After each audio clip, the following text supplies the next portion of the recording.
zoom. He goes right up to you. You'll see everything. Okay, you can get really close. I don't want you getting too close. Okay. Now it's dark.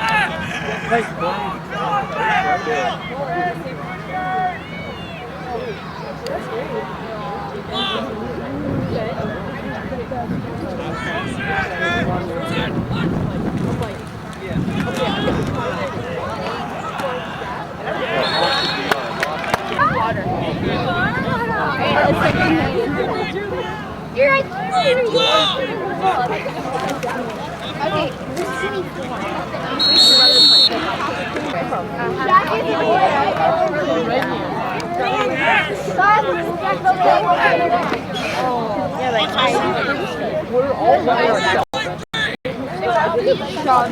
Okay, guys.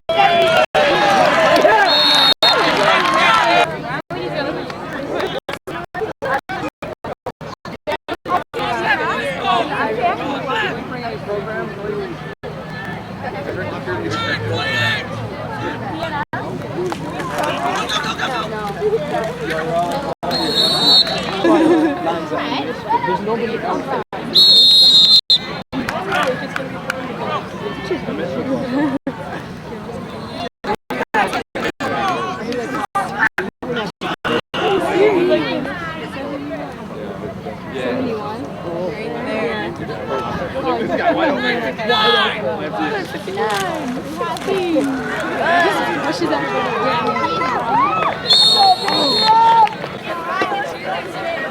Beautiful.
He just said strong left.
my stuff. The ball was like down here. Okay, man, I gotta listen. I gotta hear what your team's saying.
Anytime now.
Pulled Francis off.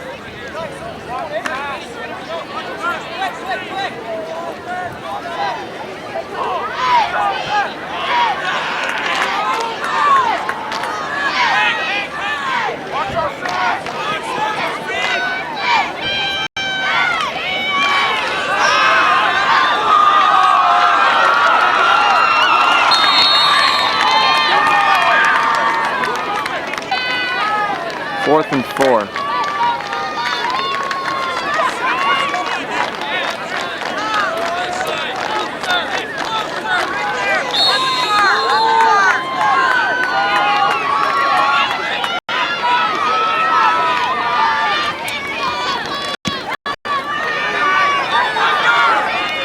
Where's the ball?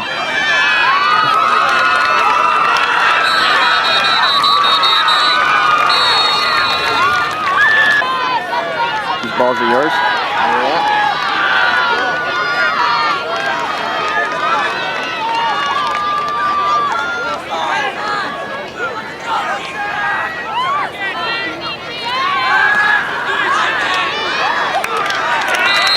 Nice. Dancing Burlington or something. Well, it just rained too, so.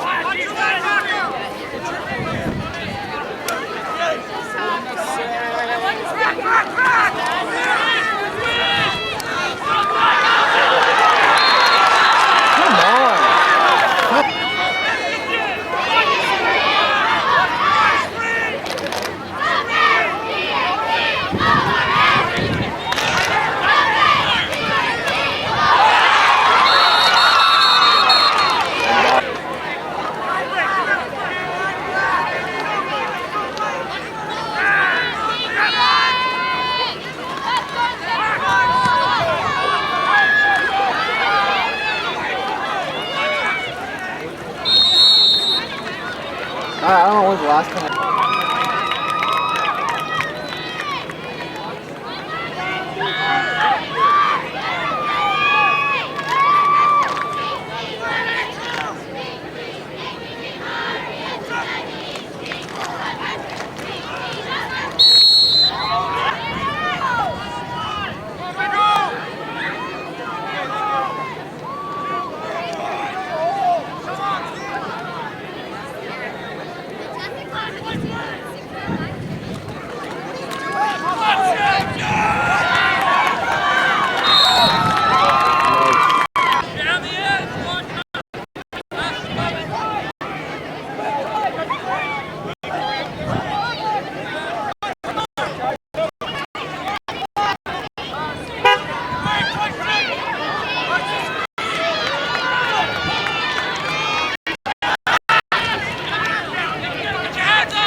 Too fast.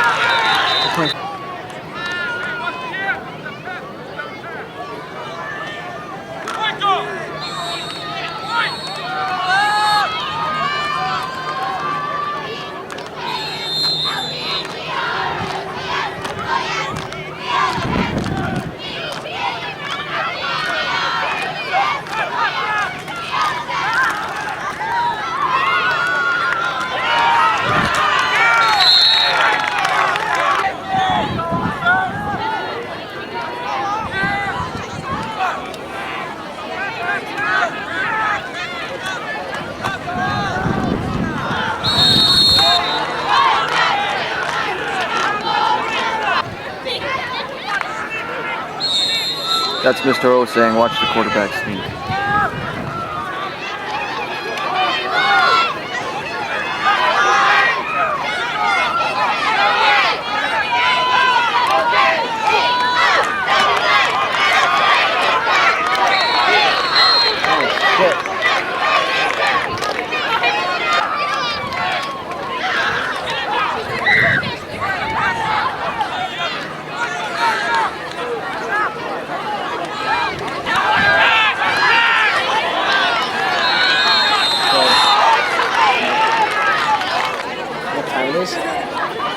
I've been recording for about 15 and a half minutes, I don't know.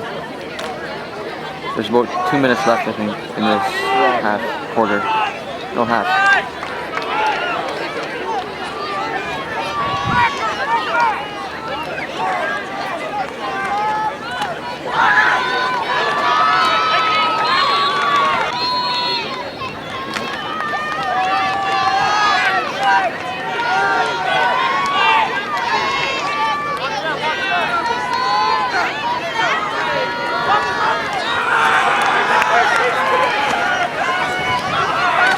Boom.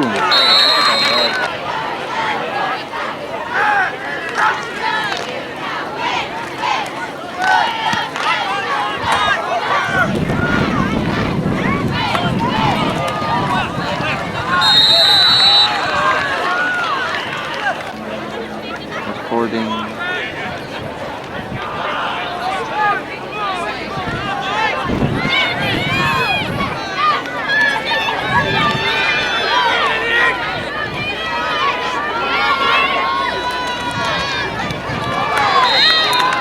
Stop the line.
엄청 밀려요.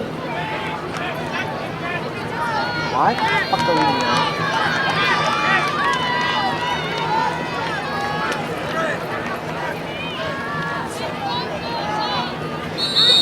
The point of that was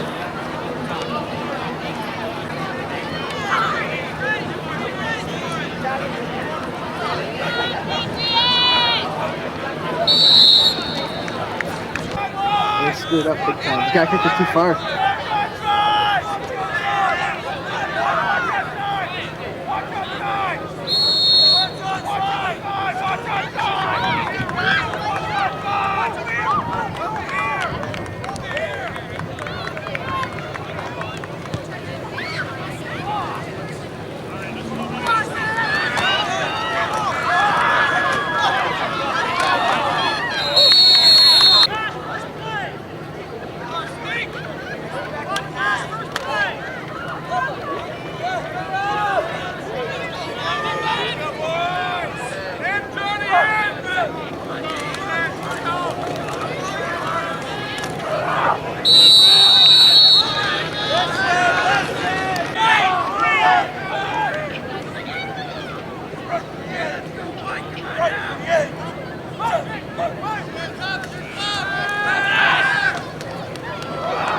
Come on, lead for those balls.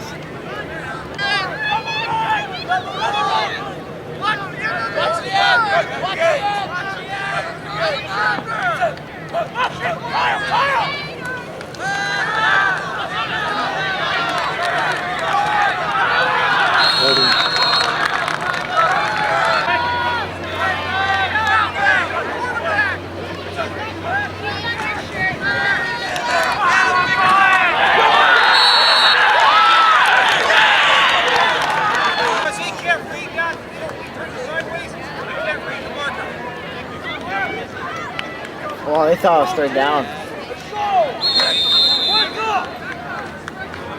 Did they get a replay? Nope. No? It's up for them.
Boom.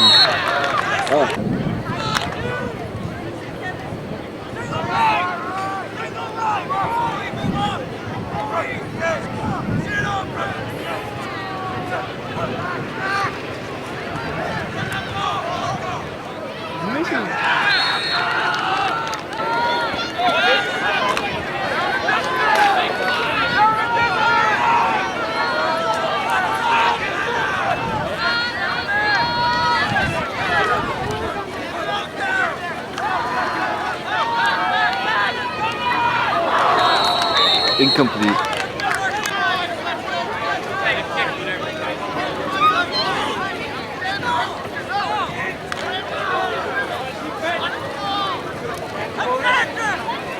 It looks like a punt.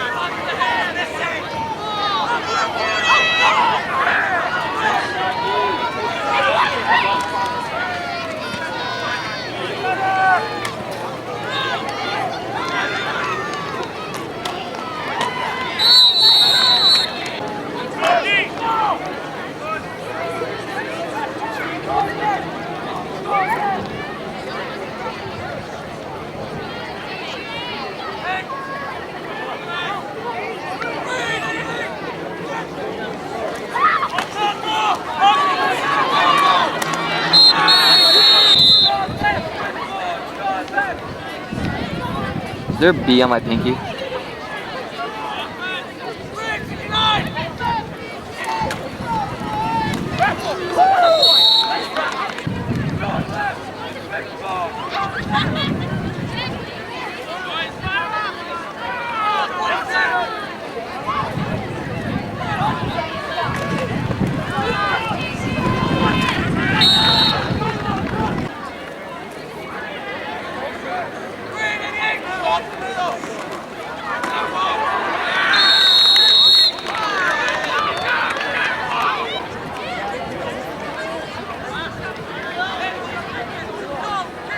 Yeah, he's good.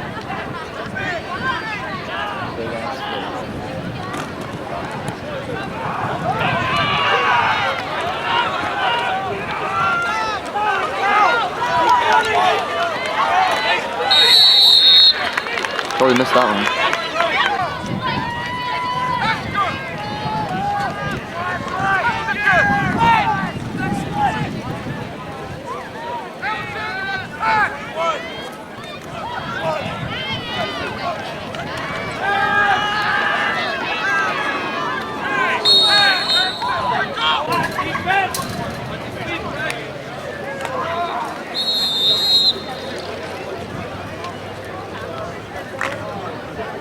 St. Paul.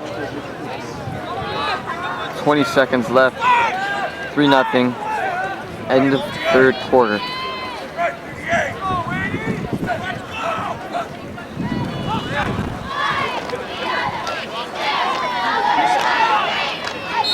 Incomplete.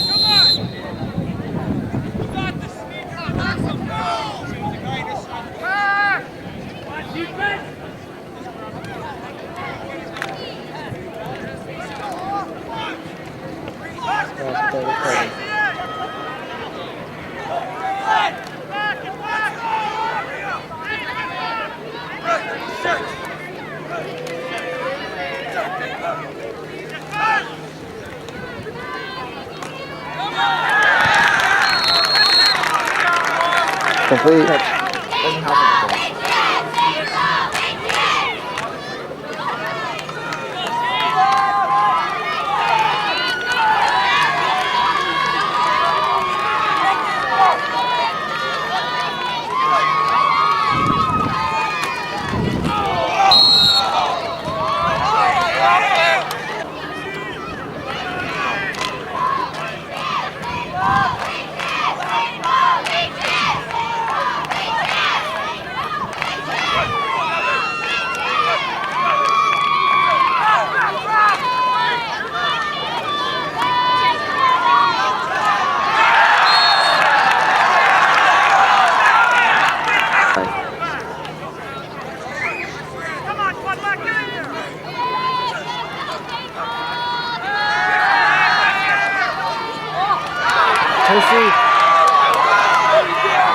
Look at that.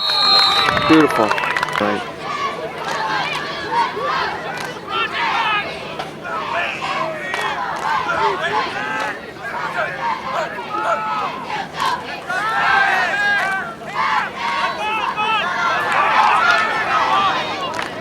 Beautiful.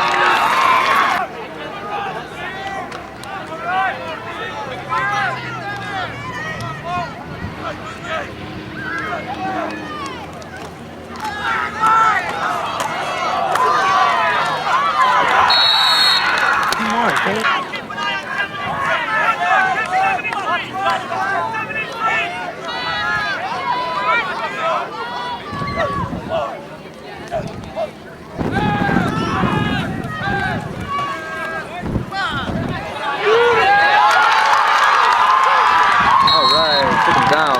Took him down. Running low on battery.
Take the ball! Take the ball!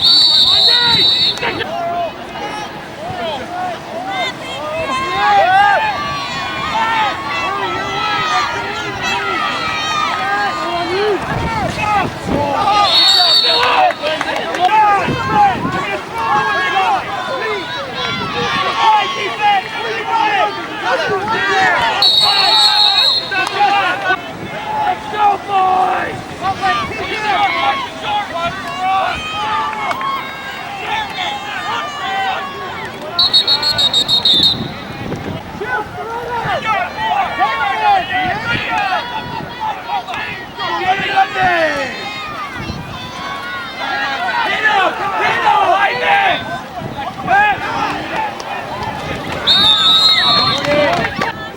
Alexander! Catch in here, guys!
Out to the one, Lundy!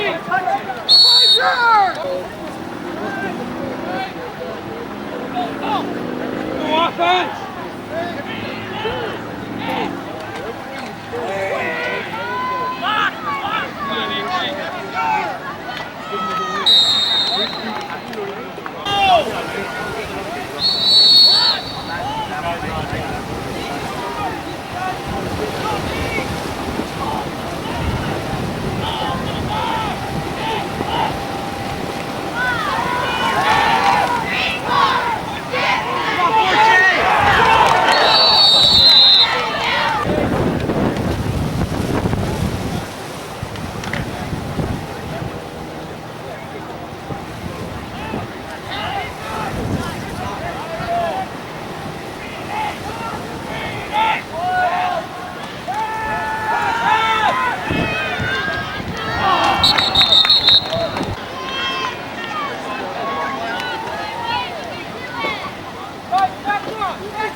for a second.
Watch 13, Fred!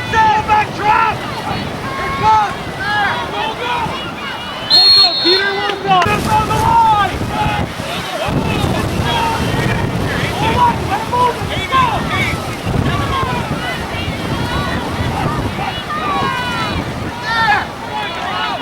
Nice job, Alexander!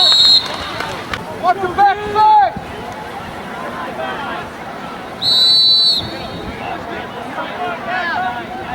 Watch the end!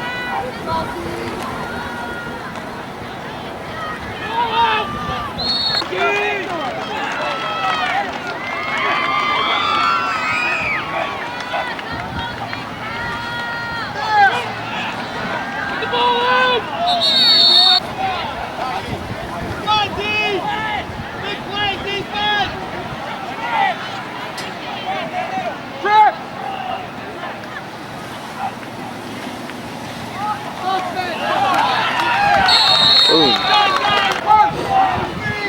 Watch the ball! Watch the ball, Matt!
Back to the ball!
Never know.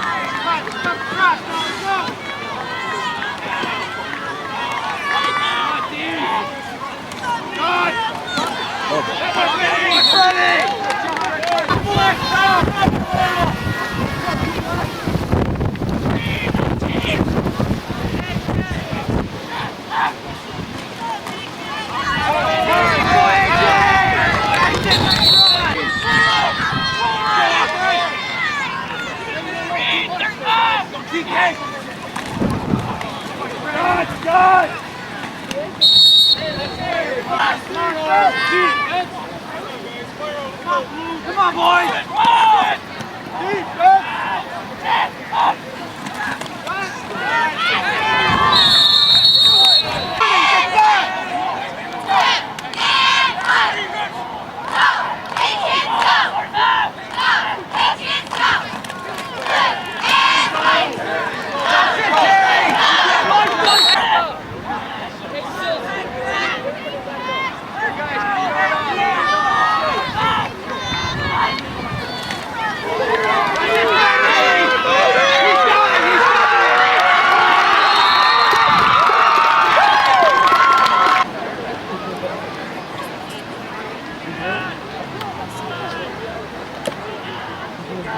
Kick off, ready!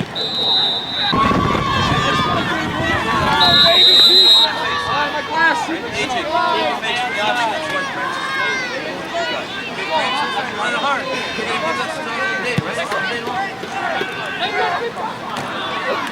Beach, stay your lead!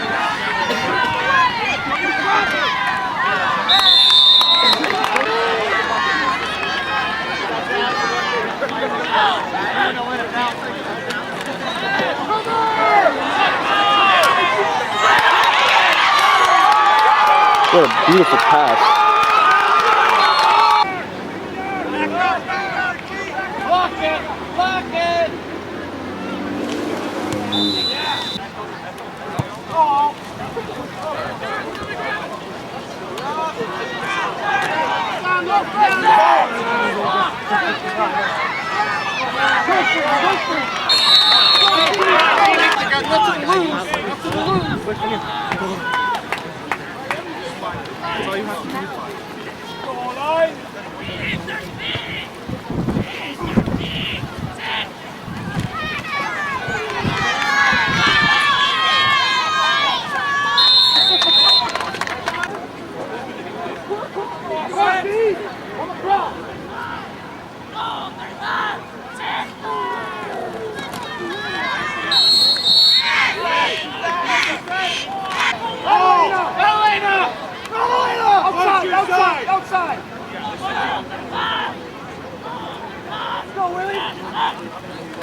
That is man.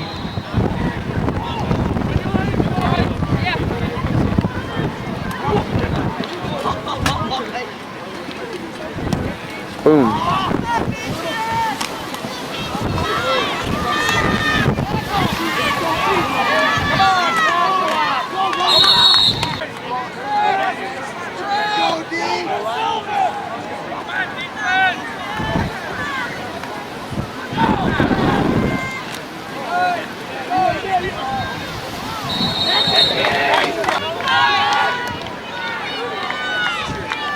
Okay, make sure you're careful.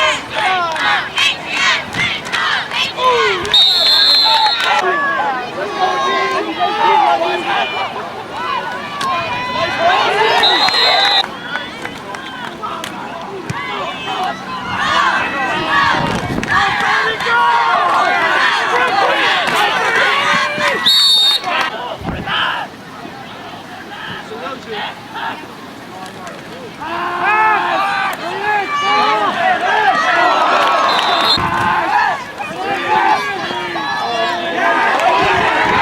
Sorry about that.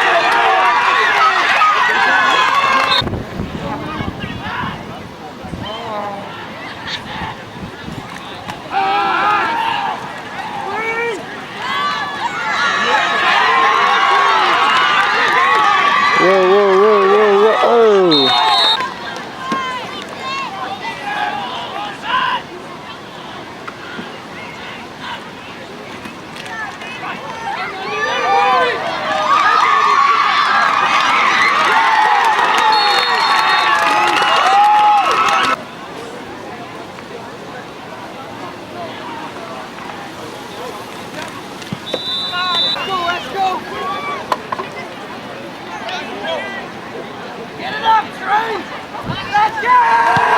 Yeehaw.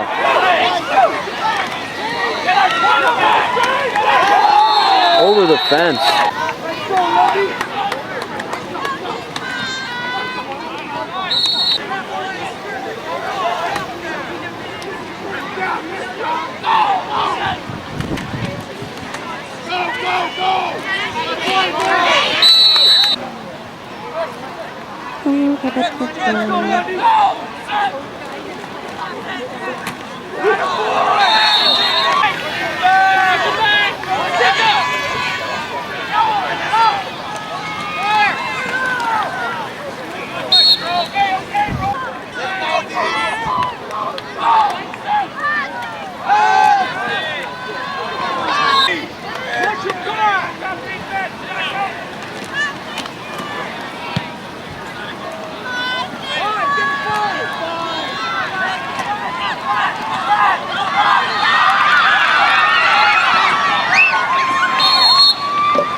QB sack.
I know. Are you in a portable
Get too hard on that.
Chica.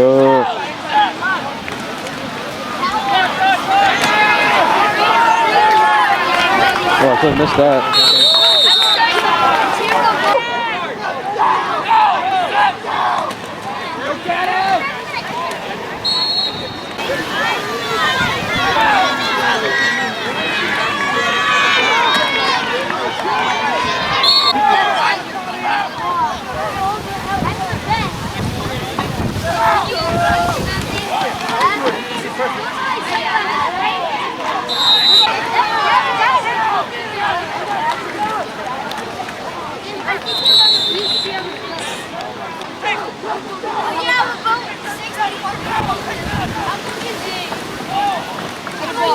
He's got a ball.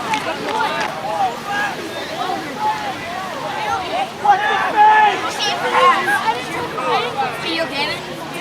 Okay, this is too dangerous.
Go Carey, all the way.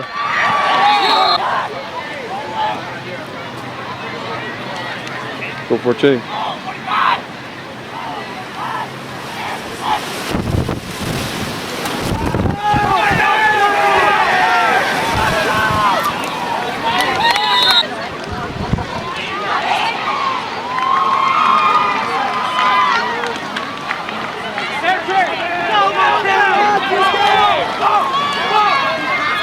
Whoa.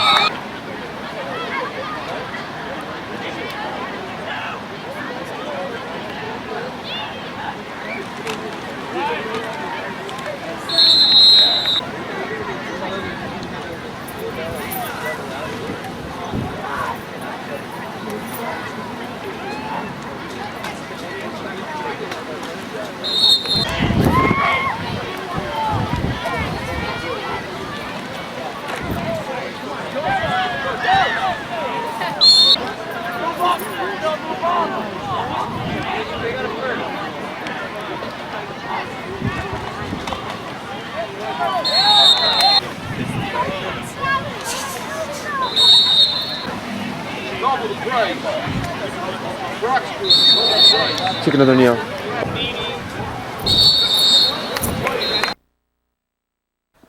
I know in the CFL you have the option. You can have it kicked to you after a touchdown, or you can take it on the 35. There's different theories behind both. You know, if you kick it, you might get better than 35, but you know what happens if you get worse.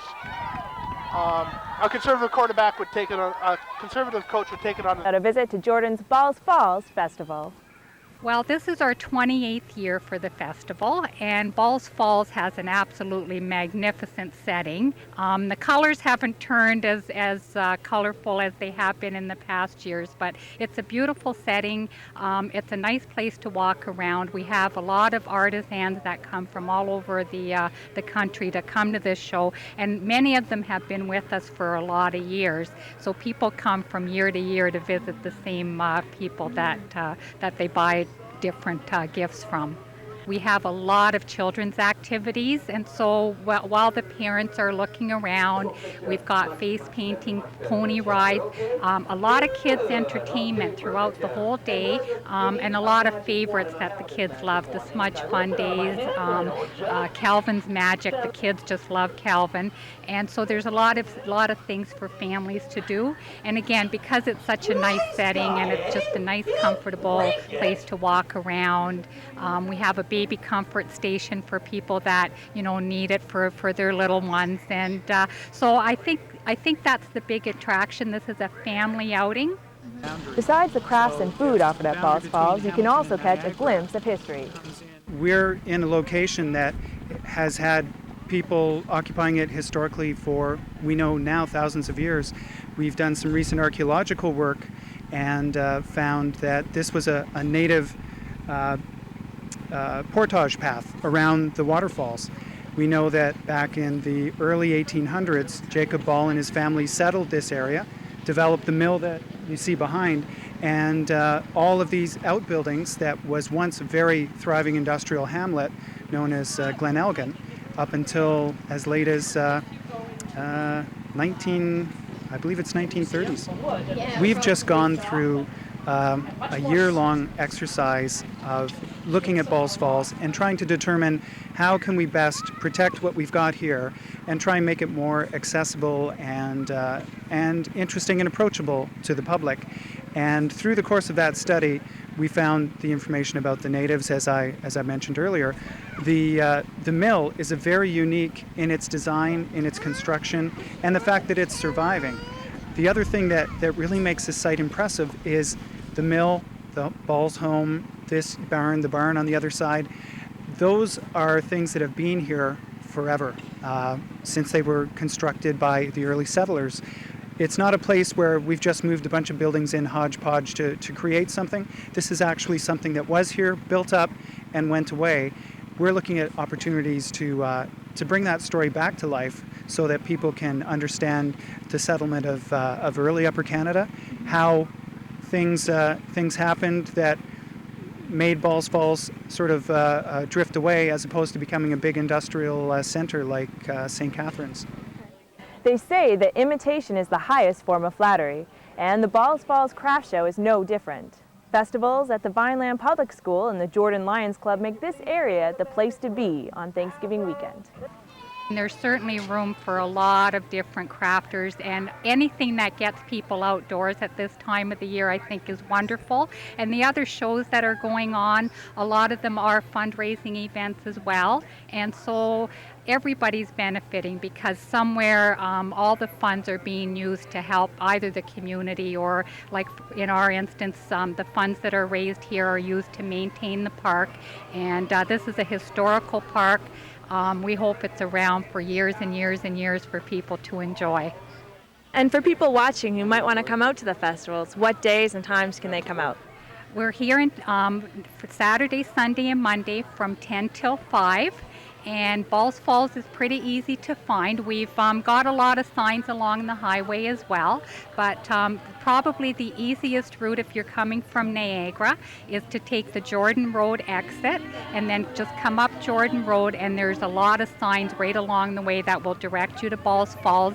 Once you enter the park, we've got lots of staff that will get your car parked, get you safely to the site.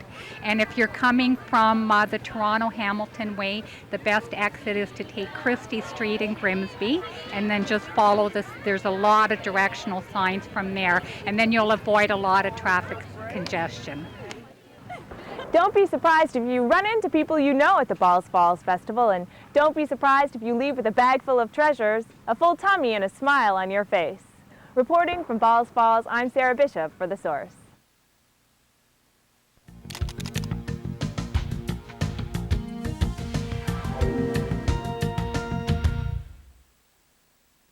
Hi folks, Mark Hand from Niagara College, Niagara Culinary Institute, talking turkey, coming up to Thanksgiving. So we wanted to give you a few tips to make your Thanksgiving dinner go a little smoother. And here's what we're going to start with. We've got a roasting pan that we're going to put that bird into in a few minutes, but I just want to take a few carrots, onions, and celery, and that'll become kind of the mirror.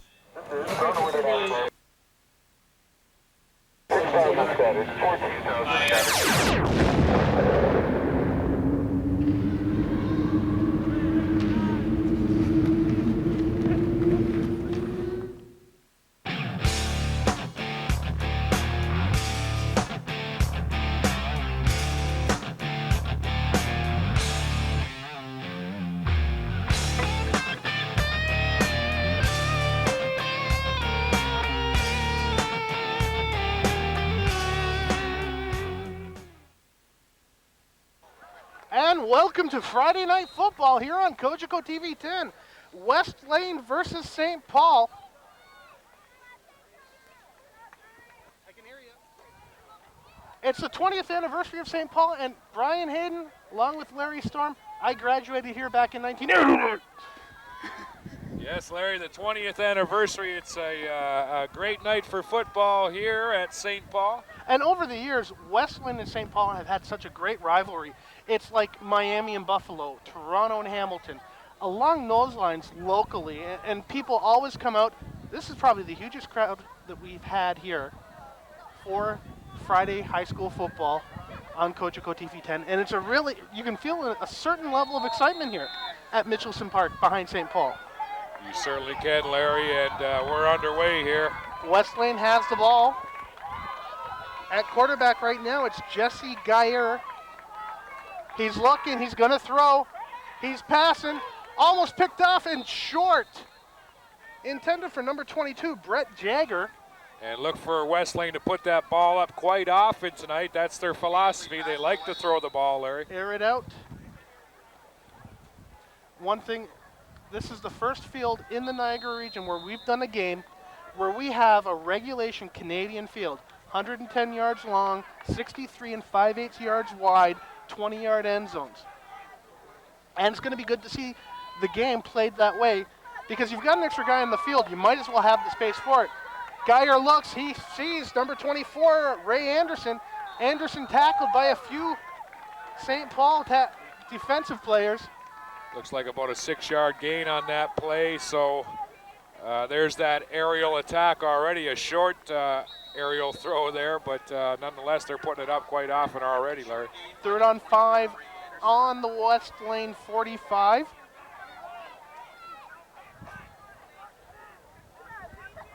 Geyer setting the play up, ready to go. He's going in the air again, and it's incomplete. Might have been intended for Nate Anderson or possibly Ray Anderson. It could have gone either way there, Brian. And 4th down. Of course, next year, Larry, you broke the news on our last telecast. It's gone. I broke it locally, but it was in the Hamilton Spectator back, I believe, in September 27th. You know, and with my birthday being around there, it was a perfect birthday present. And I've gotten some feedback. Some people that have watched the show. You get more people in favor than against it. You know, we're in Canada. Let's play the Canadian game. Ready to punt. Geyer doing double duty. He's going to kick it into the sidelines. Going to put St. Paul in pretty good position. They're going to be on the West Lane 50 for that start. And a poor snap on that punt, and Geyer not much yardage on that kick. So, like you mentioned, good field position for St. Paul. And most definitely now, the St. Paul offense gets to go. Brian Fortier at quarterback. And St. Paul, they like to mix it up a little bit. Their running game seems to be their strong suit, according to the coaching staff. Well, I've always liked seeing an offense that plays around, you know, plays a combination of the smash mouth, the air it out, and the West Coast offense, and they're going all the way. Tom Kaufman going to touchdown, St. Paul. One play into the St. Paul offensive drive, in for the major. We're just talking about the strength of the running game. If that's any indication, we've got a lot of points to look forward to.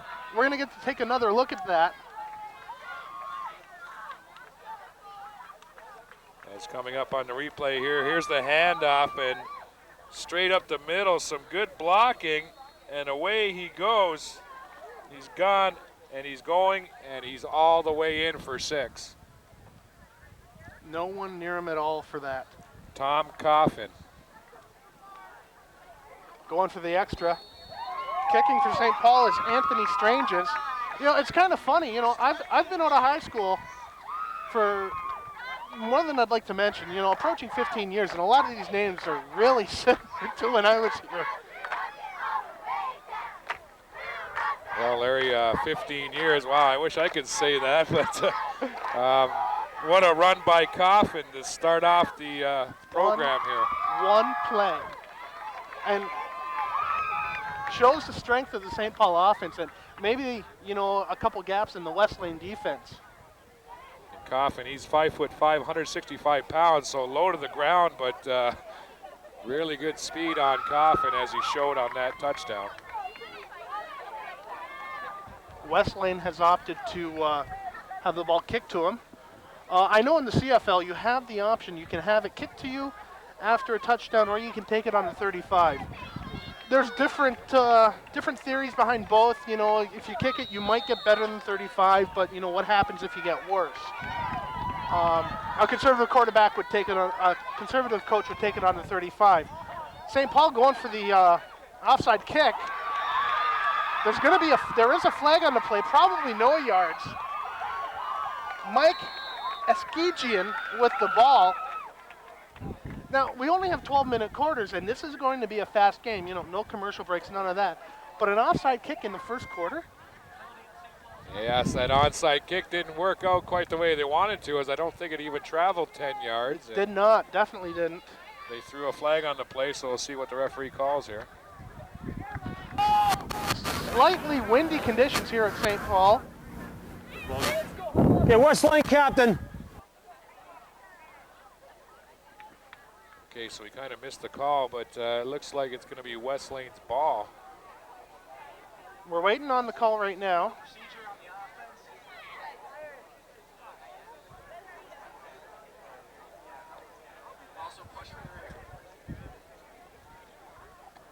So we got 2 fouls on that play, Larry. The referee's talking it over right now to see what the call is going to be. Now, the ball definitely didn't go 10 yards. And it looked like one of the West Lane players was false started.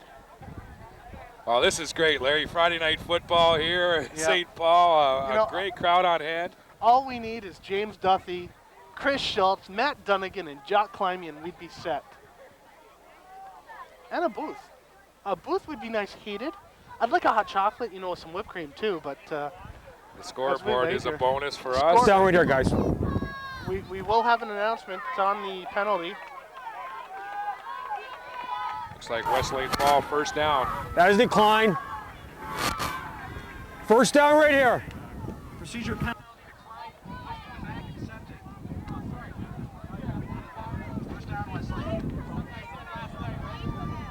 So what it looks like we have is an illegal procedure penalty on St. Paul. West Lane gets the ball on the St. Paul 52.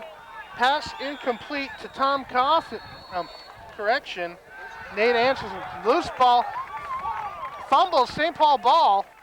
Looks like it was a lateral, went behind him, Larry, so that's going to be St. Paul's ball. St. Paul interception there.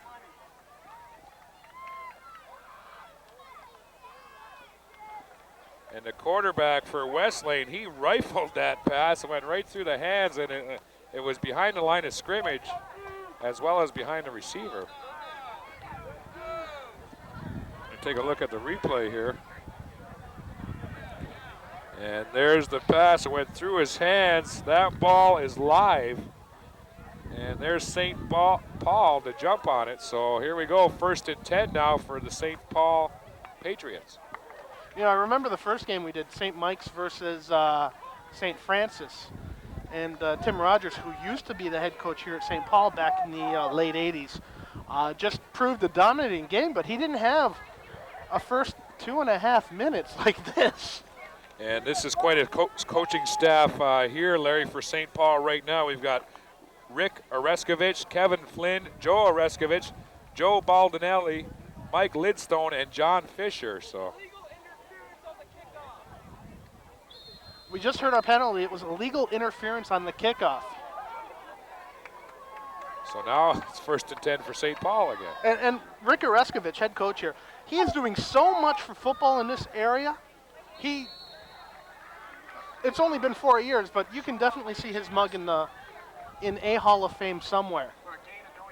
And they're trying to instill a tradition of excellence here at St. Paul, and with that coaching staff, Joe Oreskovich, I did the Super Bowl for kids with him a couple years ago. I did it this year.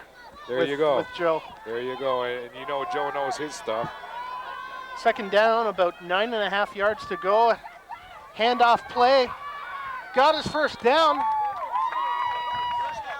Completed by number 37.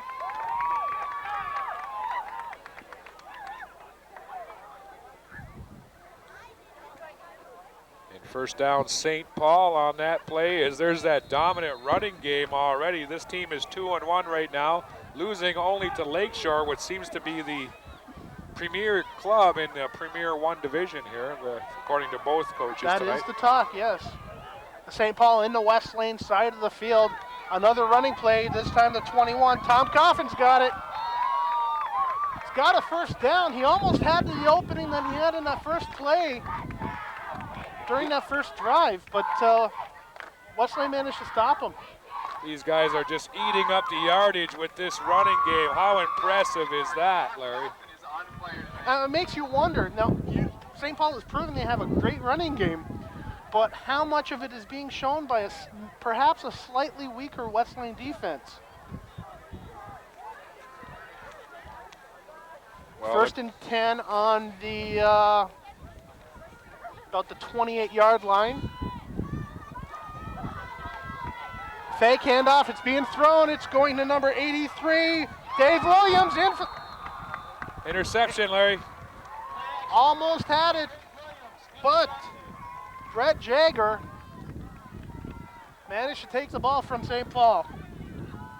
Great interception there, as that ball was up for grabs. And the defensive player, I didn't catch his number, but he did a great job to intercept for West Lane. That was number 22, Brett Yeager. So now it's West Lane's ball on the 10-yard line. 100 yards to go. Jesse Geyer. Snap formation. Laterals it to 24, Ray Anderson. Anderson making some good headway. Might close to a 1st down. We'll have to wait and see. Ray Anderson, one of the players to watch on West Lane, and he almost got the 1st down there. 2nd and 1. And one person with West Lane, you know, we've heard so much about him, Alex McKenzie. I hear is doing a phenomenal job on this team.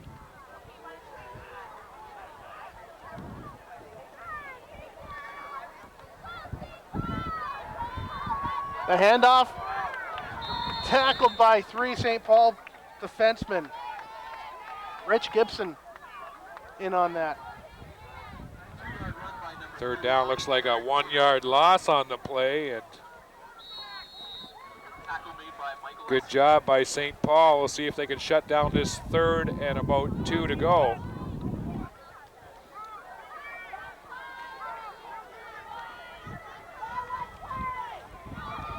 Spartans coming in with a 1-2 record, Larry. Shotgun formation, Geyer passes it. Intended for Ray Anderson, had it but lost it. A ball that should have been caught there by Anderson, as that was very catchable. Very catchable. I was curious as to, Geyer was way out, almost looked like he was going to kick. And he does do double duty for West Lane. As this is great support for a high school football game. I've never seen a crowd this big at any of our games so far, and being a Friday night might add to the element. Of course, the 20-year anniversary. 20th like you anniversary. mentioned. Some alumni here. Some alumni, myself included. And the kick, about 30 yards. St. Paul 32. Justin Lundy Manages to bring it to about the 30. Well, a better kick there by Geyer, but still great field position for the St. Paul Patriots. Now, if you look at it, St. Paul is now 2 plays to the red zone. And with this 4-down format, they've got 3 chances each time to just punch it in. Coming into this game, St. Paul concerned with the passing game of West Lane, but so far, looks like there must have been a penalty on that play, Larry. 1st and 10 on the 25. Fortier hands it off. Gain of about 2.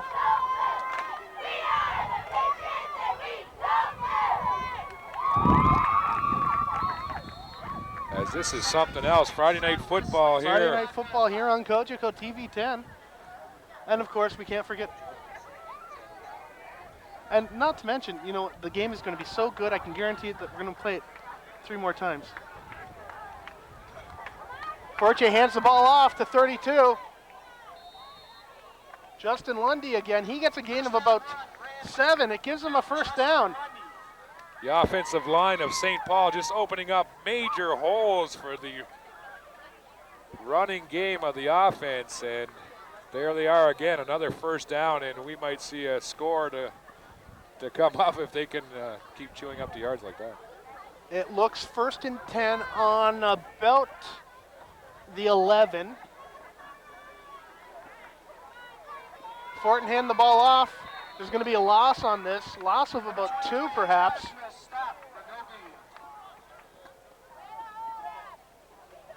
AJ Arsenault, the carrier on that play. So with 4:40 left to go in this 1st quarter, it's been all St. Paul thus far. And Brian Fortier, he hasn't used just one carrier or one receiver. It's been handed off to almost everyone. He's using the team quite well. Fortier hands it to Tom Coffin. Coffin is one name that we're going to hear a lot from on the St. Paul offense. As Coffin with that big run, our first play for St. Paul tonight, got a touchdown, and he's looking to get another 6. 3 and about 4, maybe 5 yards to go for 1st down. Fortier in the snap. Hands it off to 32. Justin Lundy. Wait and see, there was a gain, but it's going to be 4th down. 4th and 2 by the looks of it. Justin Lundy, a grade 12 student here at St. Paul, 5'7", 160 pounds, and a tailback, and brings up 4th down. Looks like we might have a timeout here. If you need a rental, possibly a pro one, contact All Pro Rentals, located at 4332 Truman Road. So it's 4th down, a couple to go. 4th and 2, probably on the, I'm seeing about the 5-yard line, 5 or 6 yard line. So if St. Paul does, it's early in the game, you're ahead by a major and a field goal. You have 2 choices. You can go for it, or you can take the easy 3. Well, if I was coaching Larry, I'd be going for it. Of course, I'm not a coach, but this coaching staff is impressive. You got the Oreskovich brothers and the other 4 out there, and you can tell by the warm-ups, this team is well trained. They're good to go. Now, a lot of great coaches, the Ron Lancasters, the Lombardis, the Marv Levy's, would be conservative and go for 3. But when somebody has the guts to go out and say, let's go for it, go for a 1st down and then punch it in for 6, when it works, they become great coaches. St. Paul is going for it, handoff, and touchdown for St. Paul, Tom Coffin. A little bit of a delay there on calling that one as a good tackle, but just a little bit too late. Being where we are, there is a lot of confusion to the rules. In the NFL, in the Arena Football League, and in the NCAA, the ball has to cross the plane of the field. In Canada, the player has to cross the plane of the field. We're going to get to take another look at this. You'll see it's 4th down. They could have made a first down without scoring, but Coffin says, I want to score anyways, and here he goes. He gets hit right away, but he's already over that goal line, so it's a 13-0 lead, and there's now the extra 14. point. And you can see as Lundy was turning, his shoulder crossed the plane. It's a confusing difference. You know, we all understand the 3 downs, the bigger field, but you know what crosses the plane of the field first is somewhat difficult to understand. Hey Larry, when you're talking about great coaches, when they said John Gruden left the Raiders in the offseason last year, the Raiders might falter, but as you seen last week when they went into Buffalo, the coaching staff is just fine, thank you very much. And Oakland, I have to add that in because Oakland's my team. I've always preferred the Canadian game, and I make no bones about it.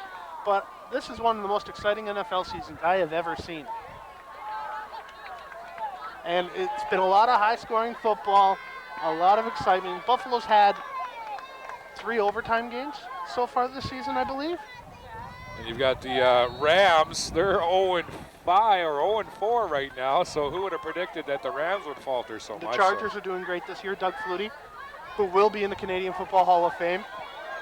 Wesleyan opting for the kick. Fumbled by Nate Anderson. And what a hit there on the return by number 56, Kyle Rylett.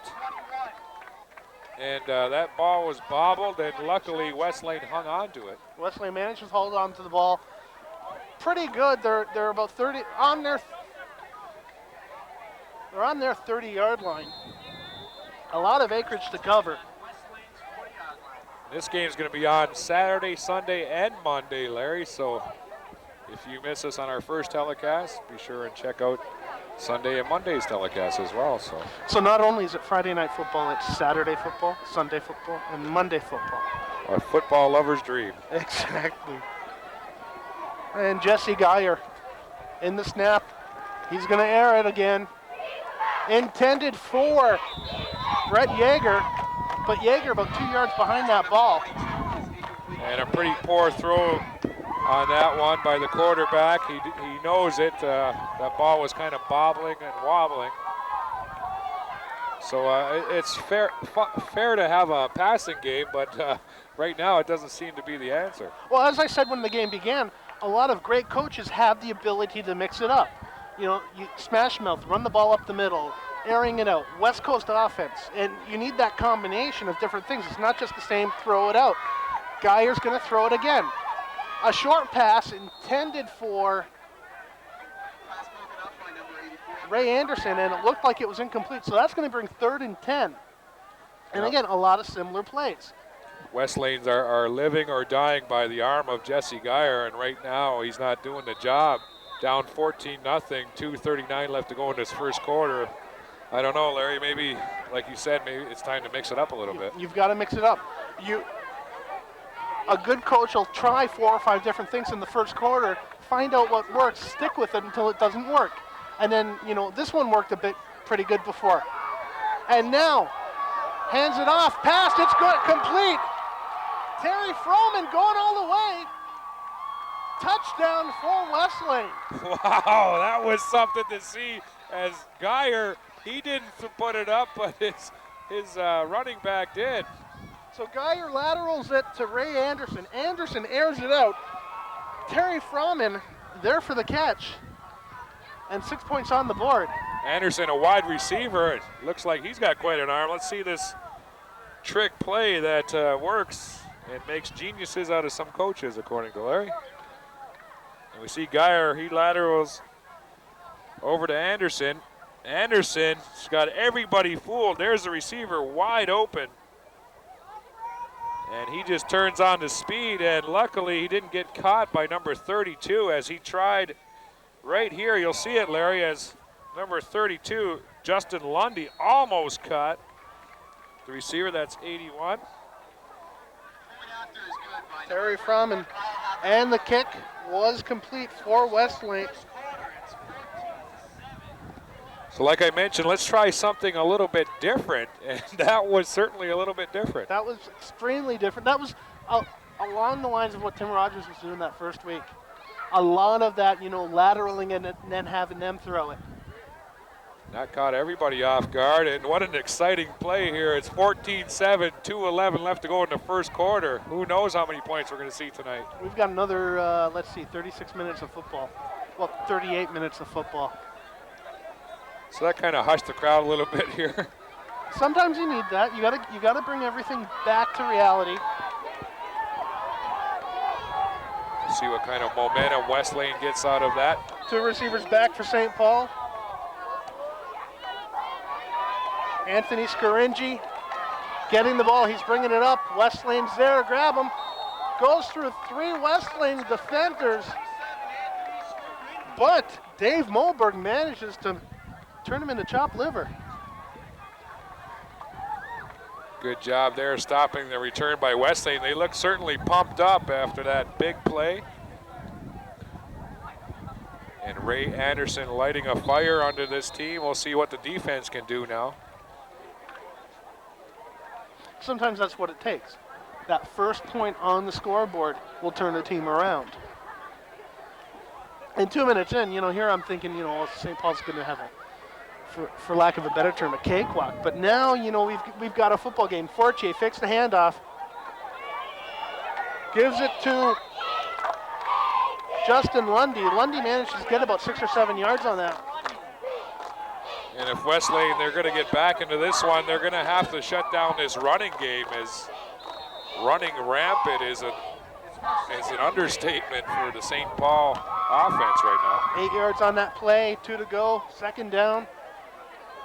On about the St. Paul 42, I would guess. Fortier with the snap.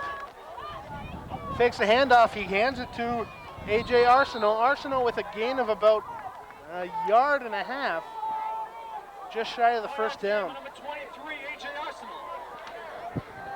A.J. Arsenault trying his best to get that first, but some good tackle. Looks like he did get it, Larry, as they moved the chains down. Enough for a first down.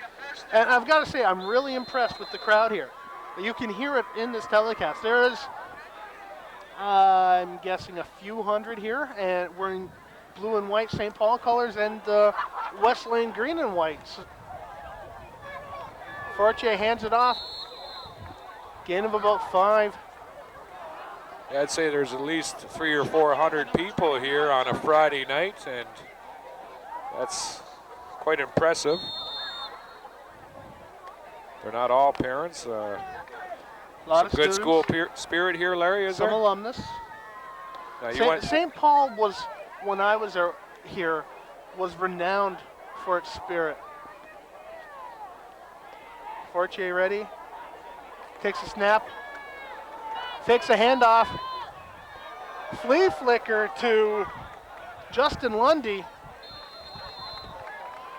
Lundy, good enough for a first down. He's on the 55-yard line.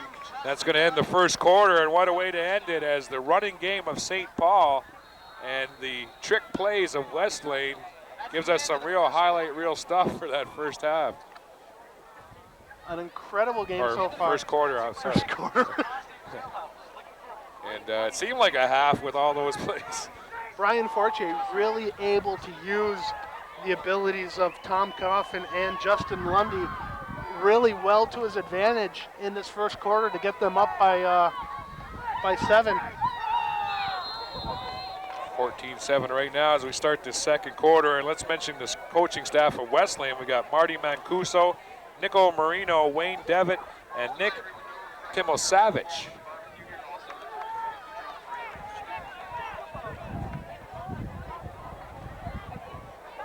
On the 55-yard line. Fortier with the snap. Hands it off to Coffin. Coffin, looks like he's got a first down. Yeah, he does have a first down. Got about 12 yards on that play. A really effective running play. He goes up the middle and then turns to the right.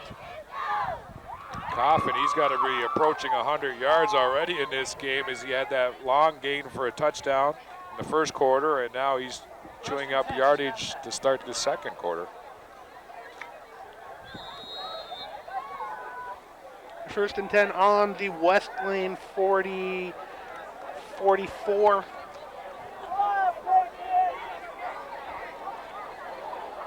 Fortier with the snap. Hands it off to Lundy. Lundy's going to get a first down on this one. Manages to get by defenders. He's going all the way. Let's see what happens. There is a flag on the play. I think that one might be called back as a flag. None of the refs have their arms up. It looks like it's been called against St. Paul. Wait and see what the call is. Justin Lundy, he sure got speed to burn, and one of the guys to watch here on this St. Paul team.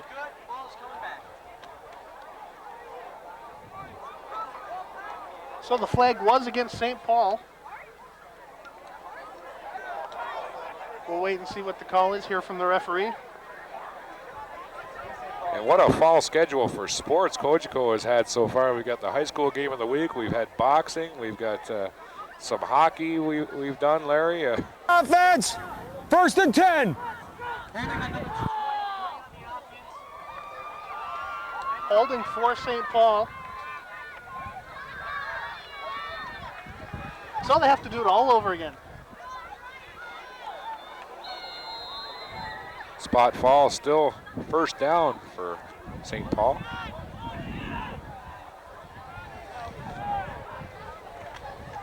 Fortier hands it off to, looked like it was A.J. Arsenal. He got pushed back about 2 yards. What a tackle there by number 60 in the backfield. That was Mark Buchan. And he's another player to keep an eye on defense for Wesleyan. And he proved why there, Larry, as he really got a boom in there. Very much so.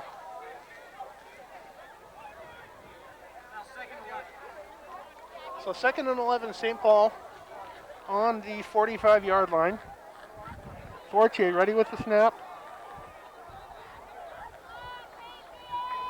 Fakes it to Lundy. He's going to air it out. Incomplete, intended for Tom Coffin. One thing I've never been a fan of in watching football games is passing and still being behind the line, the receiver being behind the line of scrimmage. Yes, you're counting on your blockers a lot when you do something like that. We got a 3rd and 11 coming up right now, and Wesleyan, if they can stop this drive, Larry, they're going to get a real boost, I believe, out of this. If Wesleyan can stop them, most definitely. St. Paul has to look, see if they've got something in their bag of tricks. Fortier ready for the snap. 83, the intended receiver, it's complete. Dave Williams. That's going to be short, as Williams, a good job to come up with that ball, but just not enough for the first down. Waiting to see on the call. They may ask for they're asking for the sticks. And okay, it's a lot closer than I thought. It looked like it's a foot either way to me.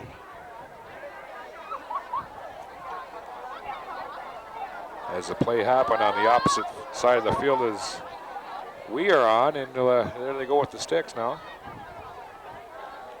They're coming out to measure.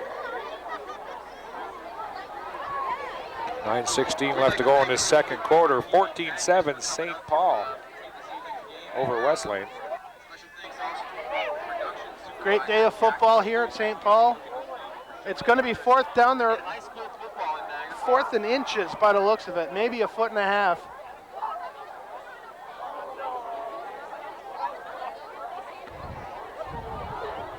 Actually, it's about a yard. Okay, Larry, here's a question for you. We have CFL. Yes. Why do they still use yards and not meters? You know, I've often wondered that, but, and the odd thing is 100 meters is 110 yards. It's, I don't know, I guess they're just accustomed to it. And to go to 110 meters, you have to build new stadiums. It's a financial thing, I think. And yeah, it's odd, isn't it?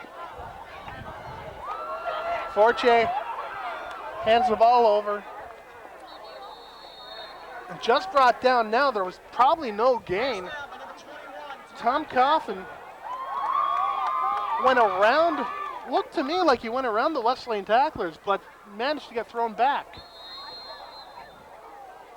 That brings up a first down as Just good enough. just had enough there. And Coffin, he did the job.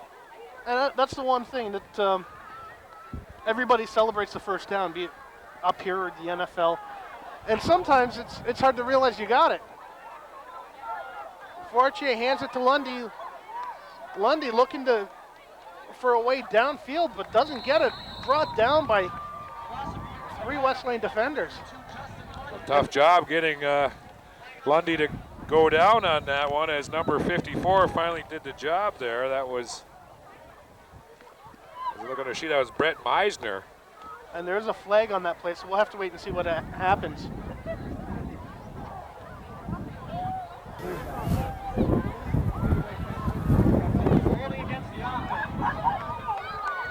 Sounds like it's against the St. Paul offense.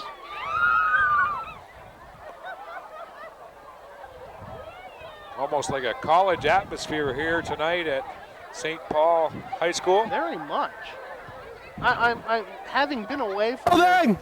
23 the offense! Back 10! Repeat the first down. So the penalty is on AJ Arsenault. 1st and 20.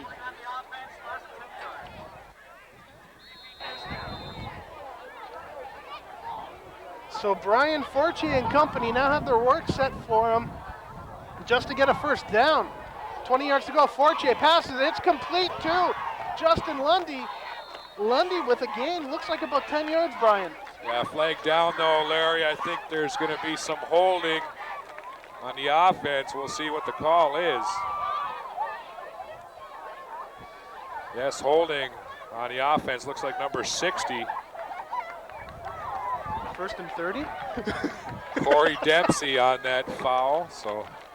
Yep, St. Paul is moving back.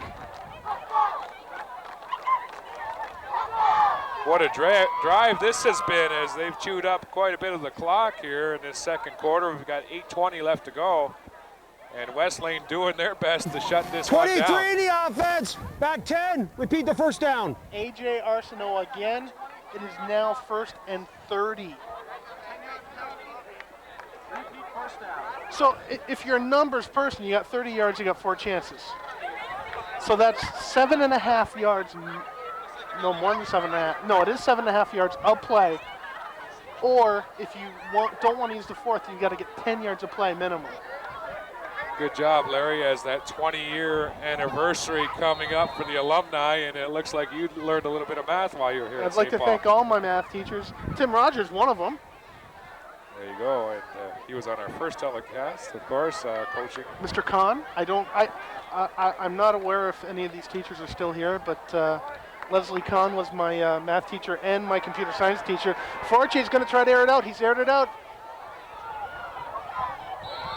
Handed to Coffin, but Coffin got about 5 yards on that.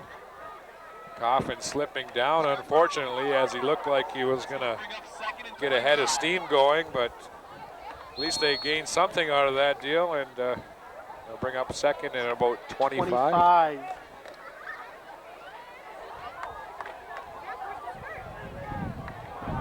They have about 10 yards, I'm guessing, to be in field goal position.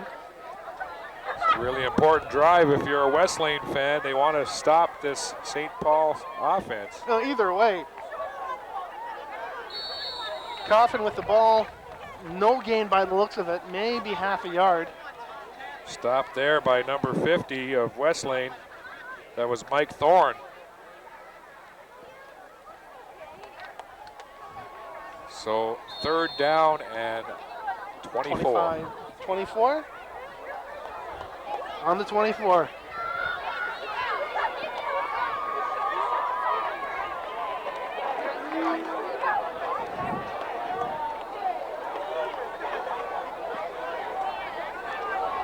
Fortier relying quite a bit on Coffin these last 4 or 5 plays. Fortier snaps it, fakes it to Coffin. He's going to throw it. 82 with the ball. That's Rick Magello. Looks like he got about 7 yards on that play. Not sure if they were really going for the first down there, as that play was bottled up right off the bat, and you knew only a short gain was going to happen there. 4th and 15 now. Also beer. This is where I'd bring up my kicker. Let's go for the easy three. I don't know how easy it's going to be there. The wind does seem to be in their favor. He's going for it. It might be wide. It's good. An easy field goal. There you go. And that makes it 17-7. St. Paul as kind of a bonus for West Lane. They stopped that drive pretty well, and only 3 points for St. Paul to show for it. Well, one thing I've heard, and I've heard it from Russ Jackson, and I've heard it from Marv Levy in different occasions, there's no such thing as a bad point. Good point. No, he told me already. He wants a kick. Wait and see what's going on the field, and October has finally arrived. Wouldn't you agree, Brian? Yeah, you can feel the chill in the air, and Just in case you guys didn't know. yourself and I are going to be heading down to Syracuse and getting down to the cold weather there as the dirt modifieds run around the Moody Mile, so that'll be something to look forward to, Larry, as our sports just never stops. Sports never stop. We love Kojiko TV10's sports lineup, and we also do a little bit on our own once in a while. Spectating. Most definitely. Sometimes it's good to be a fan.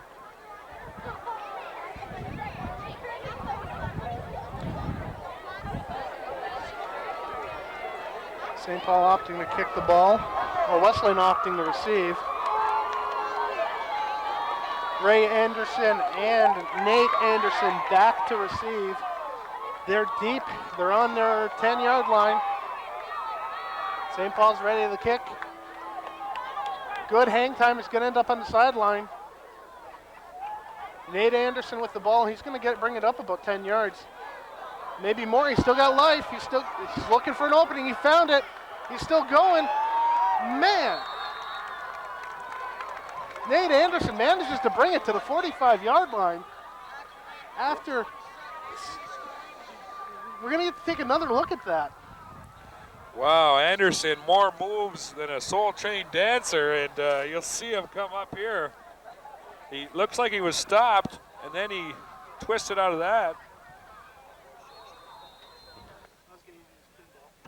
And here he comes. He looks kind of like Pinball Clemens in his prime. And there he's finally brought down, but nice return by Anderson. Great return by Anderson. Gets Wesleyan off to a good start in this drive. Jesse Geyer still in at quarterback. Pass complete to Cam Robertson. Gain of about 6. Well, I get the feeling after that big play that got Wesleyan that touchdown, Larry, they've had the momentum. They've had it on their side, and now if they score on this drive, we'll have a different football game for sure. I think right now the momentum's pretty much dead even. St. Paul got the 3, but Wesleyan's thinking, yeah, we stopped them at 3. Let's go get them.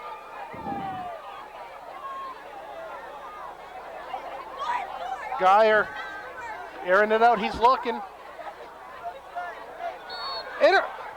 No. Quite a wrestling match down there as number 21 and number 3. Wesleyan, that was number 21, Larry, Nate Anderson, and number 3 for Wesleyan, 34 rather.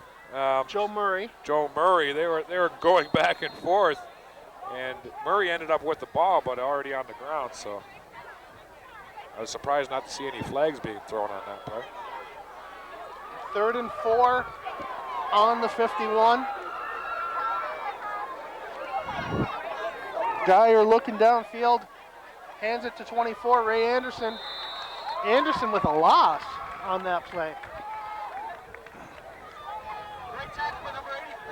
That brings up 4th down and 5, or 8 rather. Yes, a 3-yard loss on that play. And we can see why Wesleyan uses their passing game so much. The arm of Jesse Geyer is pretty strong. Puts good velocity on it, even the laterals, Larry. Geyer's proving some good ability. He can sign up with a good Canadian university where they have the coaching to develop his talent. By what I've been reading with all the universities, we're going to have a renaissance in almost a fake blocked punt. Looks like Wesleyan might have recovered, Larry. It's going to be hard to tell right now. It looked like Nick Milojevic for St. Paul had the ball. St. Paul has the ball, and it was Dan Serra. And there's a flag on the play as well. Looks like it's a no yards call. And that ball was really bouncing around. Not sure if we'll see a replay on that play, but looked like Wesleyan almost had it. Then St. Paul ended up with it, a flag on it. So all kinds of things going on that kick. A block punt as well.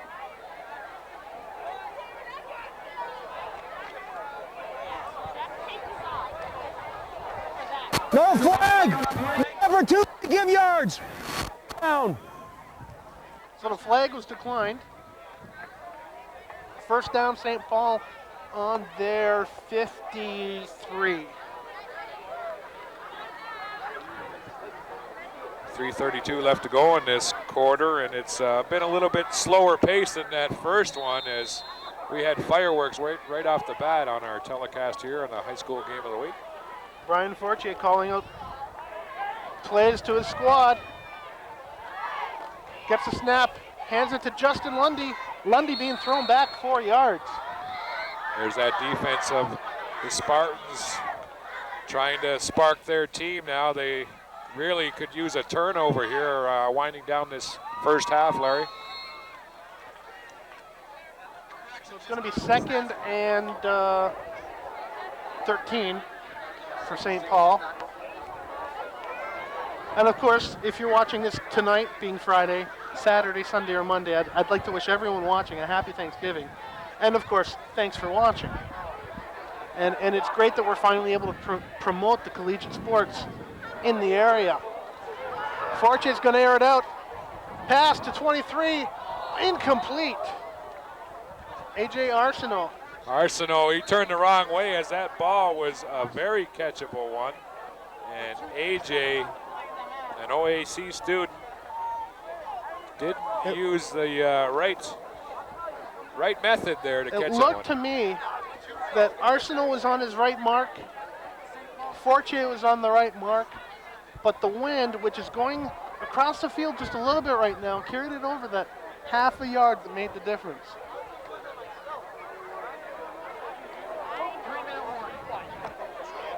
So it'll bring up 3rd and 13. Another important drive. St. Paul's calling a timeout. Another important drive if you're a Spartans fan, because if they can stop this one, Larry, they might end up with some pretty good field position.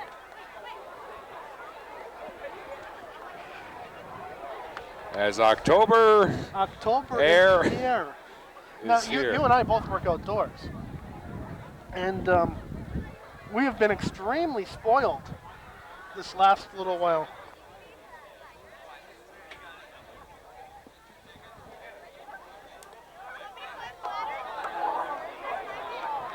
And now that autumn is among us and hockey season has officially started, it is a refreshing change from all that heat and humidity during the summer.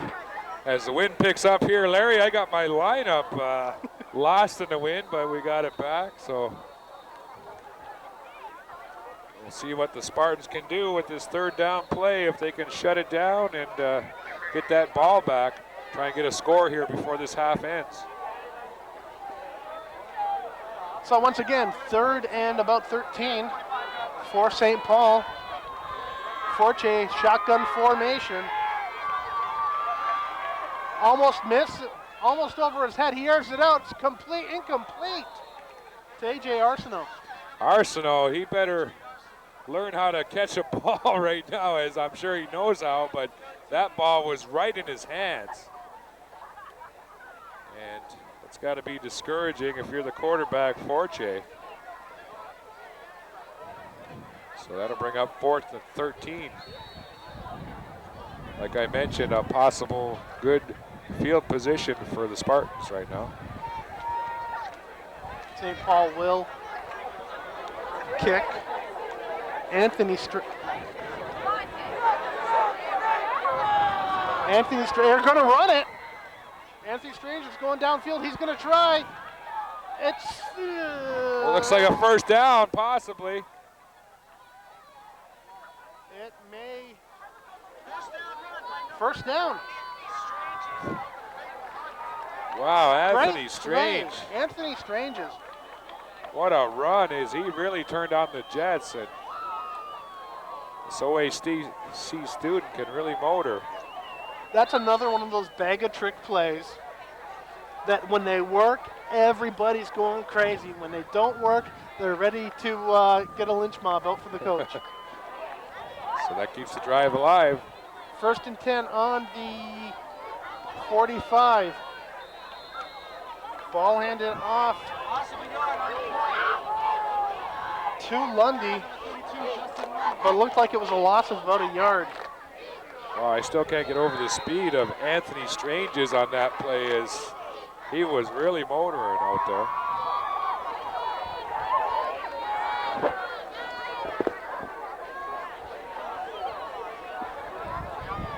Second and 11. Fortier with the faking the handoff. He's throwing it. Number 84 complete. That's to Chris Canavan. Brings it to the West Lane 7. Canavan wide open there for Fortier, had everyone fooled, and he held onto the ball, which Fortier loves to see, and that one is close to 6. As West Lane, they're going to be a little deflated now. 1:57 left to go in this half, and St. Paul knocking on the door for another 6.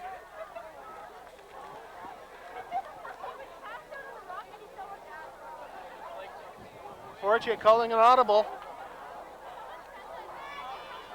With the snap, hands it off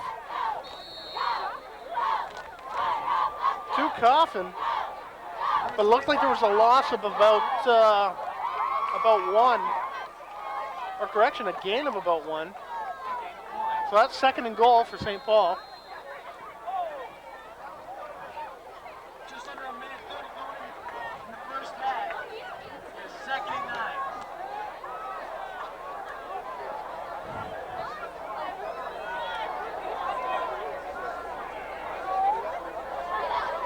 Fortier with the snap. Hands it to Lundy. Lundy's going to punch it in, and he's in. Another major for St. Paul. And West Lane a little bit discouraged, as they were doing such a great job, but that trick play on the fake punt leads eventually to this 6 points, and Lundy, no problem, jumping over the line for the touchdown. And as you see this play start. Yes, here it is. Here's the handoff. And everyone was fooled. There's Lundy coming out of the pack. He goes to the left side. A nice block being thrown there, and allowed Lundy to get that 6. And we've got a 23-7 score now, a 24-7 score.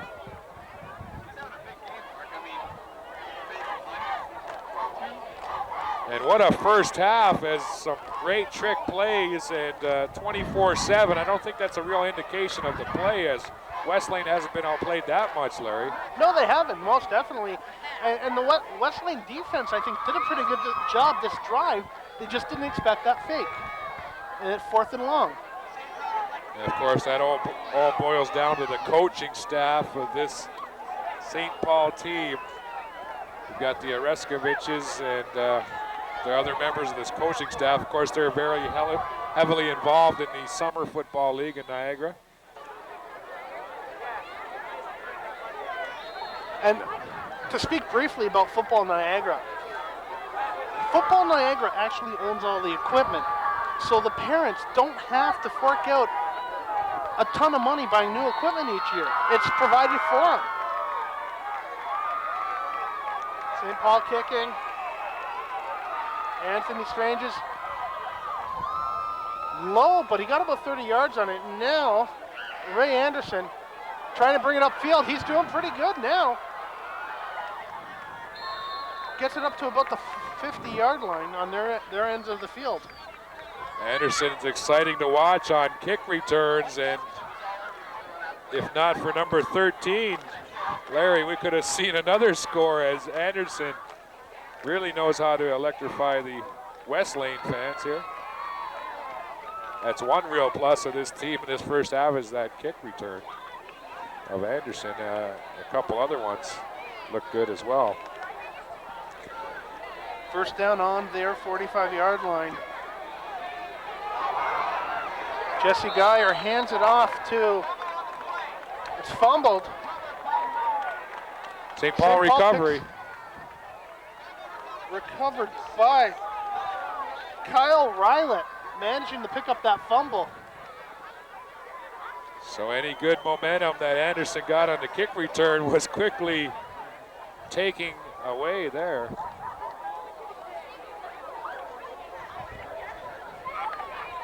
Goes to show sometimes, as I believe Vince Lombardi said, the best offense is good, one or the other.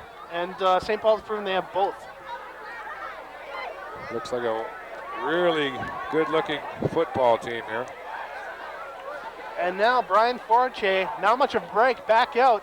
He's going to air it to 82. It's complete. Rick Magillo. Well, West Lane better tighten up or we might see ourselves a real blowout here as number 82, Rick Magillo. Magillo, okay. And great catch by Rick. First and 10 on the West Lane 15. Forche fakes the shovel pass, throws it back to Magillo. Gain of about 3. Magillo, he's a pretty tall customer, 6'2", 290 pounds, only grade 11, and playing the tight end position, so he's got a couple more years at this level. 6'2" and still growing, Larry. That play gained more yards than I thought, only 1 yard to go. 2nd and 1. Now on about the 10-yard line.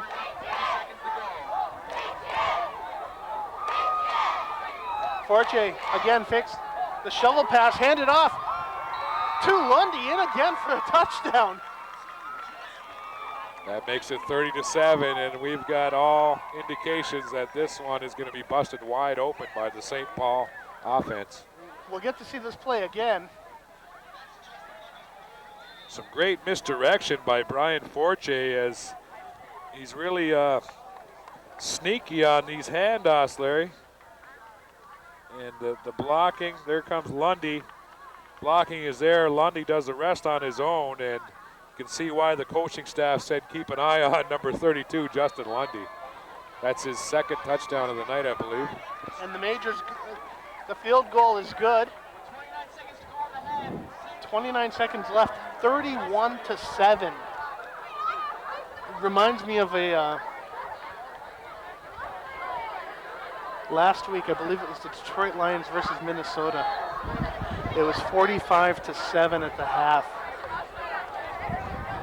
Yeah, your average Super Bowl score, Brian. So we'll see if maybe Anderson can do something here on the kick returns. He's looked pretty good. Maybe he can get some life into this West Lane team. They've got to be dejected. They were in this game right up until the last 5 or 6 minutes or so. We've seen a couple of quick touchdowns by St. Paul. It's never over till it's over, though. Yeah, agreed. It's never over till it's over, but you're down by 24. You know, your playbook gets thrown out. Now Anthony Strange is a good kick, brings it to about the 20-yard line, and it goes out of bounds.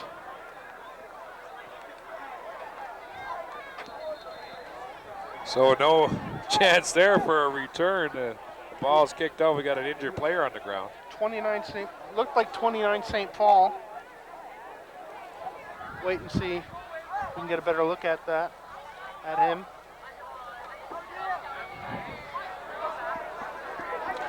So if we got any more night games coming up, Larry, I think maybe the winter coat should come out of. Winter coats, the Woolies, the hot chocolate, the electric blanket. All of the above, and there's a look at the West Lane team trying to regroup. And I'm sure at halftime the coaching staff's gonna go into their bag of tricks and try and come up with something quickly to start the second half. Bo Kiraku, the injured St. Paul player, number 55. Who was that, Larry?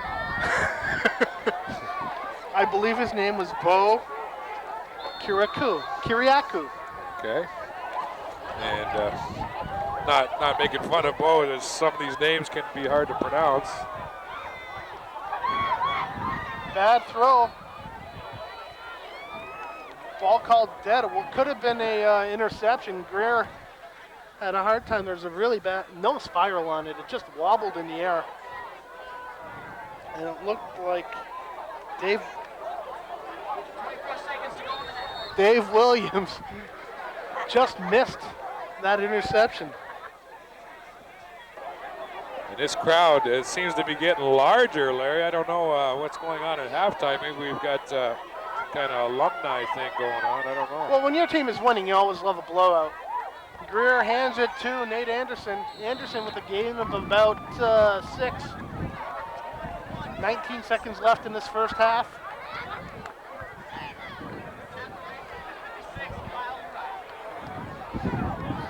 To be back in high school again, Larry. I don't know, I'm a few more years older than you, but when you're in high school, you can't wait to get out. And when you're out, you can't wait to, you'd love to go back. That's right. Yeah, it's weird how that works, doesn't it?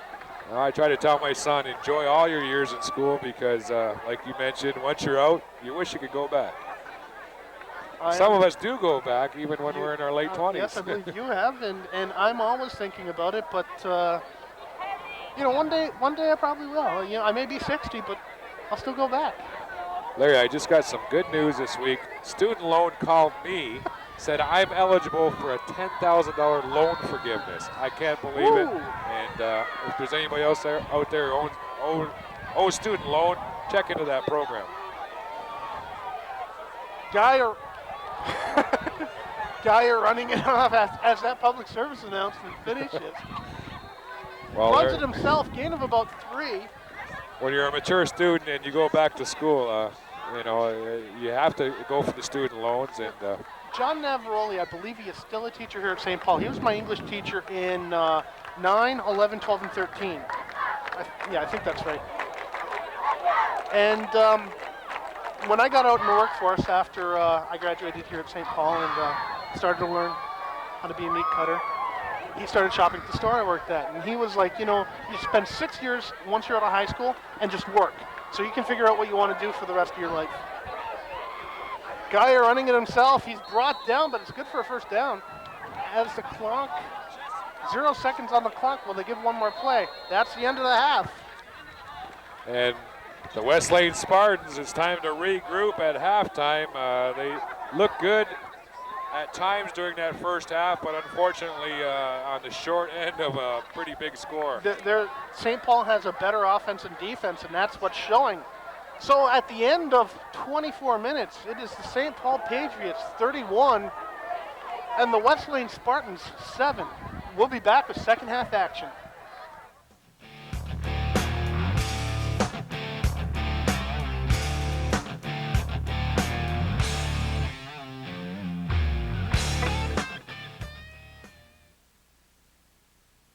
Your cable company, Cogeco, reserves one television channel for something very special. The story of your hometown, the high school game, a neighborhood event, an important council meeting, or a profile of a real local hero. Cogeco Community Television is proof that cable TV is about more than movies and sitcoms. It's also about the local issues and events that are important to you, your family, and your community. Cogeco, taking you there. Welcome back to second half action here at St. Paul High School. St. Paul with a commanding lead over the West Lane Spartans, 31-7. Brian Hayden along with Larry Storm, or vice versa. An incredible game so far, wouldn't you agree, Brian? Incredible game if you're a St. Paul fan. I don't know, the Spartans, they need some spark out there right now to jumpstart their defense and offense right now. Perhaps an alumnus, of course, and Brian Forte, just, he's like a well-tuned general out there on that field. He's got Justin Lundy out there that he's using quite a bit, as well as Tom Coffin. Coffin with that real big play, the first offensive play for St. Paul to get that 7-0 lead, and they haven't looked back ever since. Forte passes it to Magillo. Magillo, good gain of about 6. Maggiolo, we now have the correct pronunciation for his name. We do apologize to him, his family, and any friends he has watching the game. And of course, the high school game of the week doesn't come along with a pronunciation guide, so unlike our counterparts in the CFL or NFL, we do our best. They have statisticians. They have people marking the yard markers there for them. And we have Felix. We have Felix, yes. And Harley. Don't forget Harley. There you go. Harley the Wonder Pup, the official mascot of high school football on Cogeco TV 10. Stranges with a good kick. Received by Nate Anderson. Anderson brought down really hard by Chris Canavan on about the 37. Good tackle by Canavan on that return as Anderson looked to have a little bit of real estate to work with, but unfortunately number 45 closed it up rather quickly on that play. So West Lane with the ball managed to stop St. Paul in the first drive of this quarter.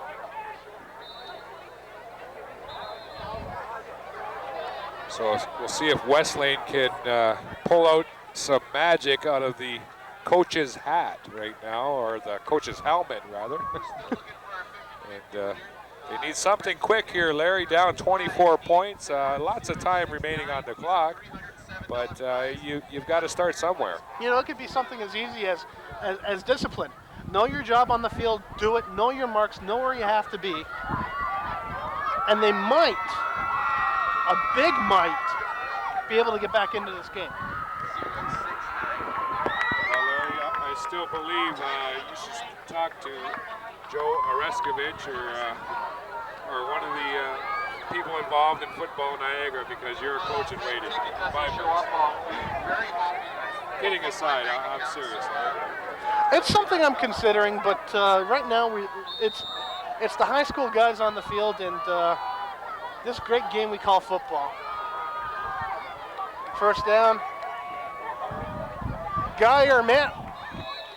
Ball could have been intended for Terry Froman or Ray Anderson. Looks like the signals got crossed on that play. It was a good ball, but unfortunately, number 81, Froman, turned the wrong way. Once again, that's happened a couple times to Geyer. St. Paul is doing a great job at zone defense. They had only one guy covering 2 players, and they still managed to disrupt that play. So 2nd and 10. Geyer commanding his troops. Airing it out. Intended for Ray Anderson, but Nate Anderson manages to get the ball as Ray bobbled it in the air. That would be a nice play to see again, as that ball was tipped by one Anderson and right over to Nate Anderson. So that'll bring up 2nd down and 6. We'll take another look at that.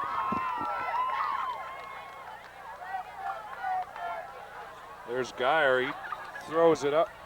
It's just the tail end of it, but you can see Ray Anderson falling down. And Nate Anderson catching it. Now Geyer. Geyer trying. He's going to manages to pass it to Ray Anderson. Anderson still up with the ball. About a yard short of a first down. This number 24, he's got more shakes than a McDonald's, and as he puts on the moves here. We're going to take another look at that as Friday Night Football on Cogeco continues. And then Geyer just gives up the ball, and Anderson manages to catch it. Different kind of looking shovel pass there, but Anderson gained some yardage out of that deal. 4th and 2. Geyer hands it off. It looks like we're going to need a measure on that one. Time to bring out the sticks. 7:20 left to go in this third quarter. 31-7 St. Paul. And short yardage at this juncture is not going to do much for Wesleyan. I mean, I know they got to get the first down, Larry, but loss on downs.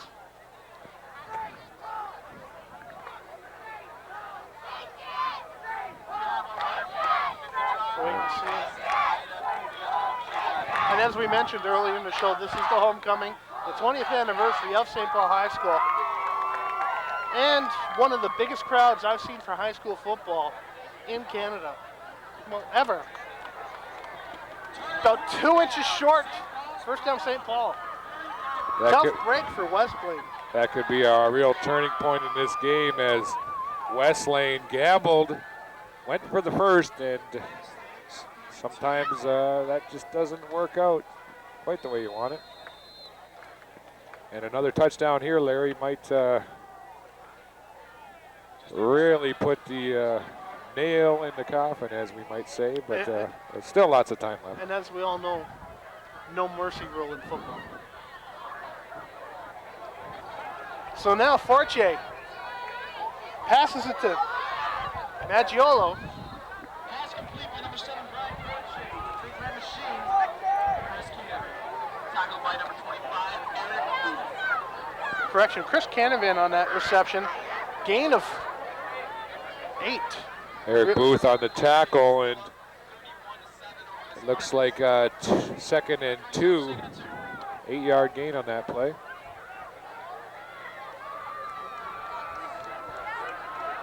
Fortier rallying his troops.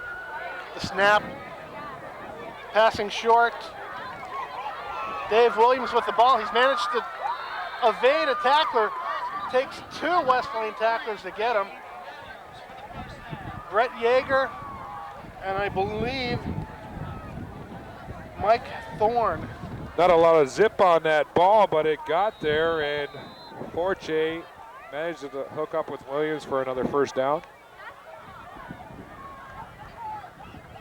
1st and 10 on about the 30-yard line.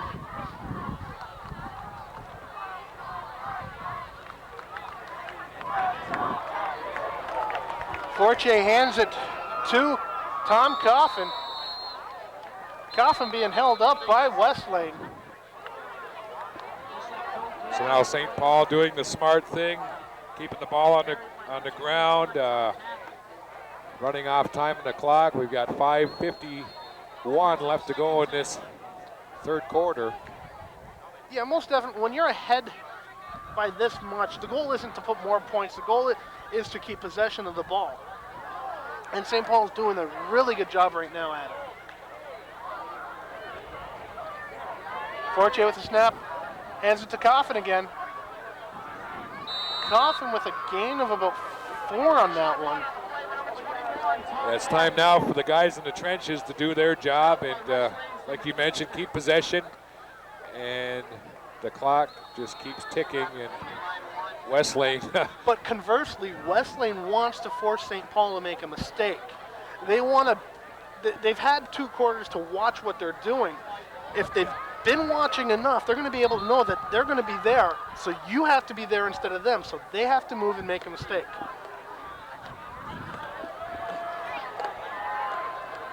So 3rd and about 6 on the Wesleyan 25.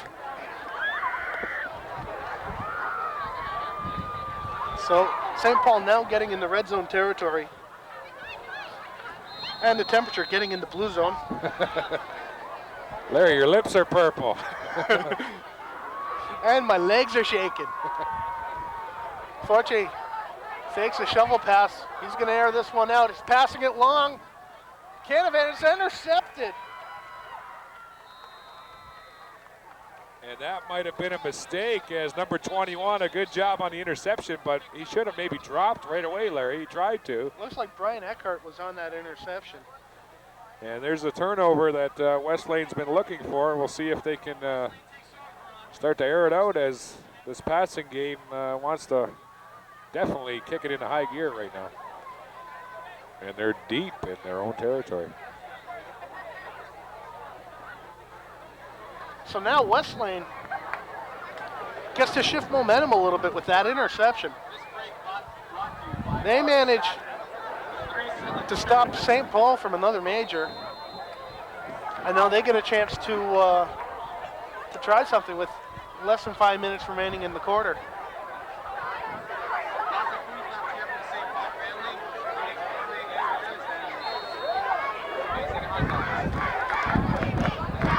Trying to get out of a hole now is a couple yards gained on that running play. Gain of about 2 on that one. So it's going to be 2nd and 8.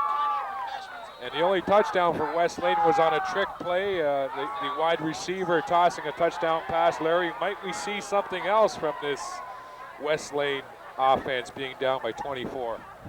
Well, West Lane has to make their drives as quick as possible so they can get more ball time, and they have to get 7 points each drive. Geyer hands it off, throws it. I was going to say, Larry, that was one of the longest handoffs I have ever seen on High School Game of the Week. It's the cold. It's interrupting my cerebral cortex. Okay, Larry, good excuse.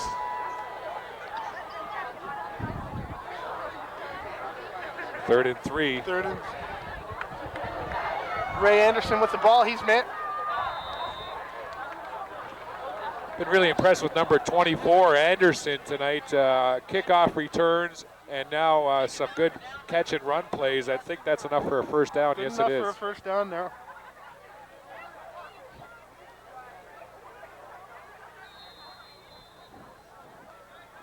And Geyer's being effective with these plays, but the problem is he's eating up clock time. So if he wants to try to get back into this game, and he's only three touchdowns out of getting there, he has to make them effective. He has to make them move. He has to get downfield. And he has to get 6 points at a time, too. And go for 2 on the convert. There you go. We got 2:58 left to go in this third quarter. 24-point lead for St. Paul. We've seen some great plays tonight, that's for sure. Both offensively and defensively. Geyer throws the ball out to Eric Jansen. Jansen, it looks like he might have about 4 yards on that one.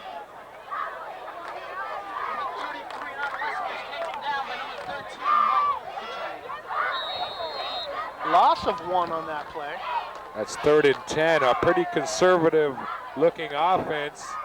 I know they're deep in their own zone, but I'd be looking maybe to put it up a couple times, a little bit longer than what they're doing, but that's why I'm up here and not down on the field. All you need is one guy downfield far enough to confuse the defense. Geyer's running this ball himself. He's got about 5 yards on it by the looks of it. He was 11 back, but he's now in a 4th down situation. He only got 2 yards on it. I think he might have lost a yard possibly on that play. Is a little bit of a mix-up in the backfield. 4th down and 11 on the scoreboard.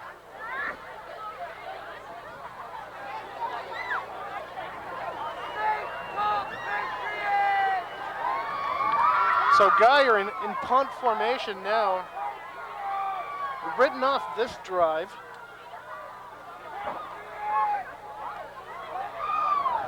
Good kick, about 30, 40 yards.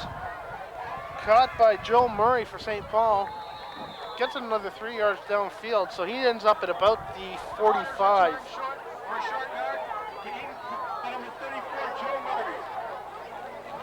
So on the 20th anniversary of St. Paul High School, everything going their way right now.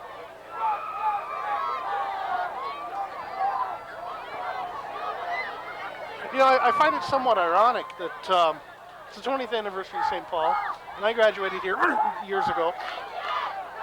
And it was because of this this show that I knew about the game and the homecoming, and that I'm here commentating on it. It's somewhat of an ironic twist of fate. Fortier hands it off to Justin Lundy. Another one of those long handoffs there. He has that nice pass and catch there by number 32. Justin Lundy, he's looked awesome out there on the offense for St. Paul tonight. And isn't it ironic that Larry Storm is here doing this telecast? Yes, it is. Well, I graduated here at St. Paul many moons ago, and that I'm here doing the play-by-play. Does it seem like deja vu to you? No, not quite. I wasn't into broadcasting back then. Okay. And I liked watching TV, and I did a lot of that. so after this show tonight, make sure you go over to the alumni situation over there, Larry. You might get a free hot dog or something. You never know.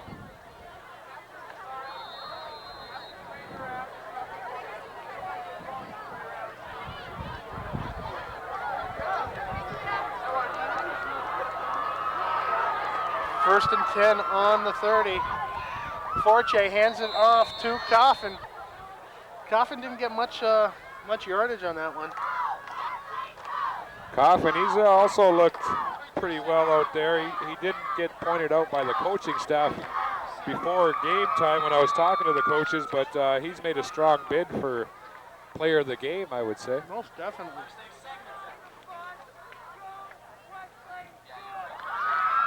Coffin, he's low to the ground. He's 5'5", 165 pounds, so solidly built. And he's an OAC student. Fortier shovel pass to Lundy. Lundy looking for an open area. Pretty good advancement. Is he going all the way? No, not quite. Brought down by Glenn Crocker for Westland. Wow, it looked like Lundy was going to be stopped about 3 or 4 times there, but he just kept going. And first down yardage all the way and almost broke it. And that's the end of the third quarter. First quarter without any points.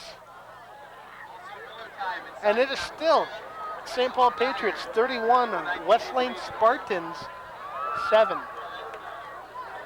And no magic out of the locker room after that first half as West Lane, they didn't really get the break they were looking for in that third quarter, Larry. Definitely didn't. West Lane did do a pretty good job at stopping St. Paul. St. Paul not getting any points this quarter. Well, as we witnessed in that first and second quarter, the points can come pretty quickly here in high school football. So highly unexpectedly as well. Exactly, and 400 or 500 fans that are here, they've kind of quieted down to a bit of a murmur as the cheering took place in that first half, and they're just settling in for a nice relaxing fourth quarter, they hope. AJ Arsenault with the ball. Looks like a gain of about 3, so it's going to put them to second and 5. Gotta say, Larry, no knock about our other high schools that we've been at, but this is a great facility here for football. And what a program they've got going here at St. Paul. This is an amazing facility. And Forte hands the ball off to Arsenault again. Arsenault still up and about. Might be good enough for a first down. I know that in St. Catharines they did a lot of work at West Park, put in a brand new irrigation system, put up the lights. So I think that in Canada, in this region, you're seeing a renaissance with football. You know, it's not an expensive sport to produce. You don't need a surface that's got concrete and refrigerating tubes on the bottom. The schools or the leagues provide the uniforms in most cases, so it's not that expensive for the family to get involved in it. And it is a great game, no matter which version you watch.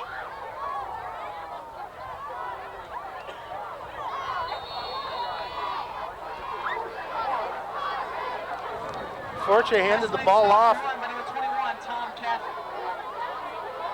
to Tom Coffin. They're ready to put some icing on this great celebration cake on the 20th anniversary here for St. Paul, and very close to a touchdown there. Well, 2nd and inches. I am guessing. Forte hands it off, and it's good for a touchdown. Coffin with that ball again.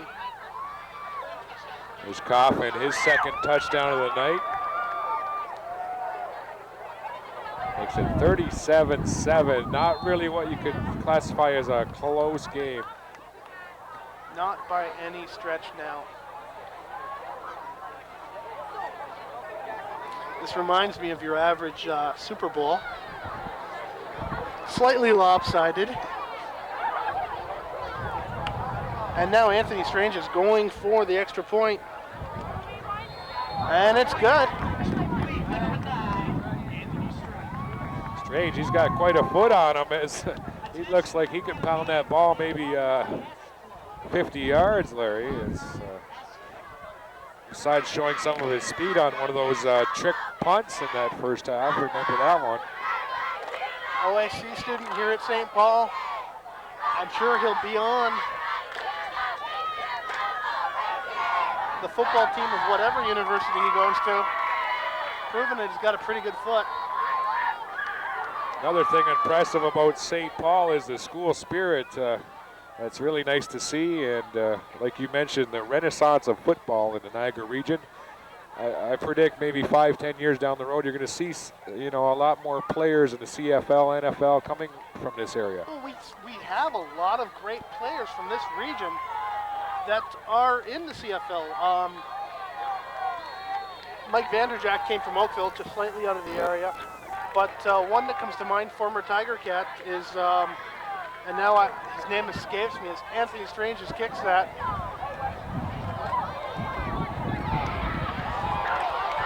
Ray Anderson going downfield. They're trying to stop him. Stopped at the 41. Joe Tropia. This kid is a player number 24 as he got the pitch back, and more of that magic on the kick returns from Anderson. And keep that name in mind, Larry. Someday in university ball, you might hear that Anderson name come up, as he's got quite a bit of talent on run backs, that's for sure. A lot of talent.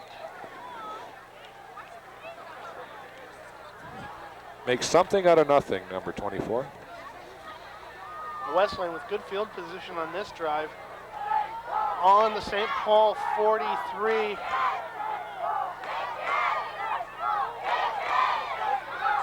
Geyer with the snap, he's going to air it out.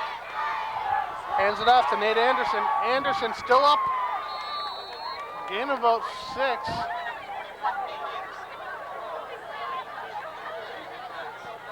Anderson on the reception, so they move. They don't move the sticks. They're about 3 yards short of the first down. Geyer running on his own. He's got the first down. Stop by number 58 for St. Paul, John Alexander. Wesleyan in the hurry-up offense, obviously a little embarrassed by the scoreboard right now, so they want to redeem themselves a little bit. 8:38 left in the game.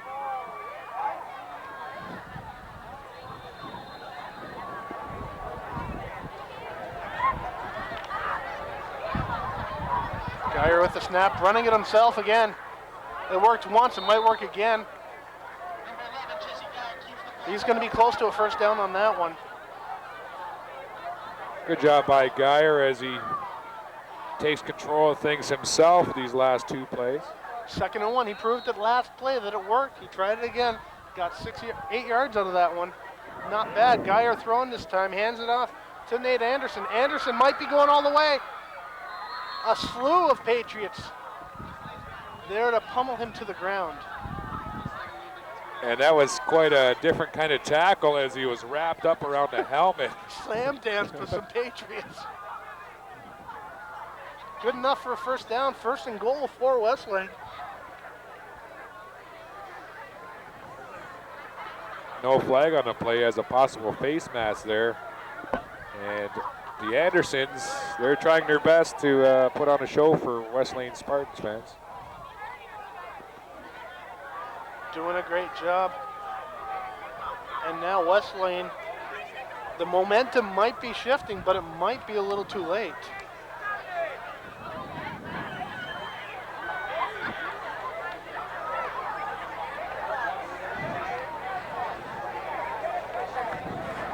And of course, NHL season just started up.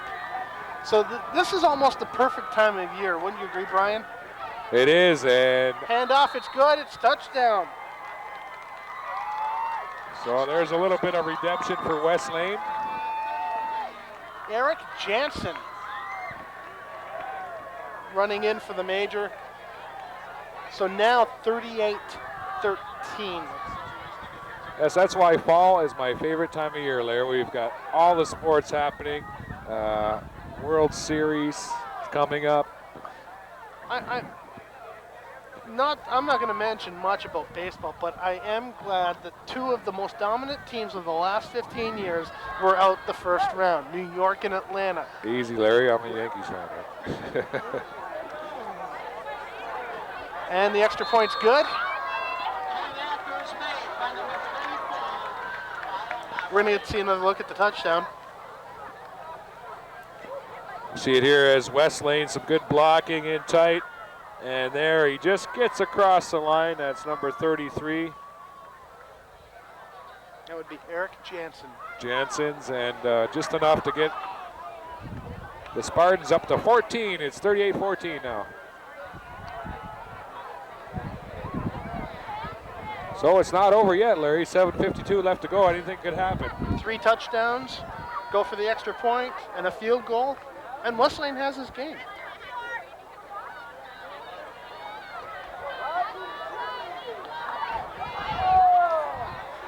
Wesleyan going to kick to St. Paul.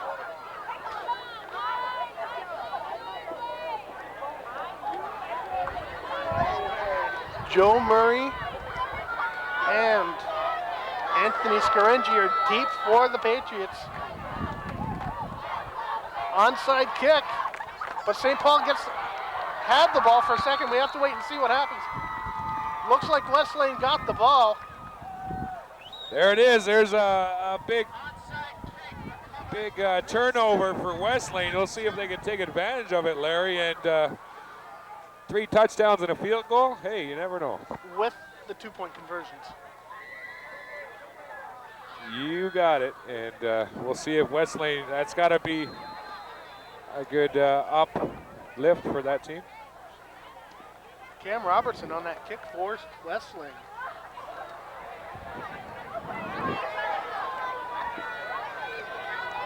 So Jesse Greer back at the helm.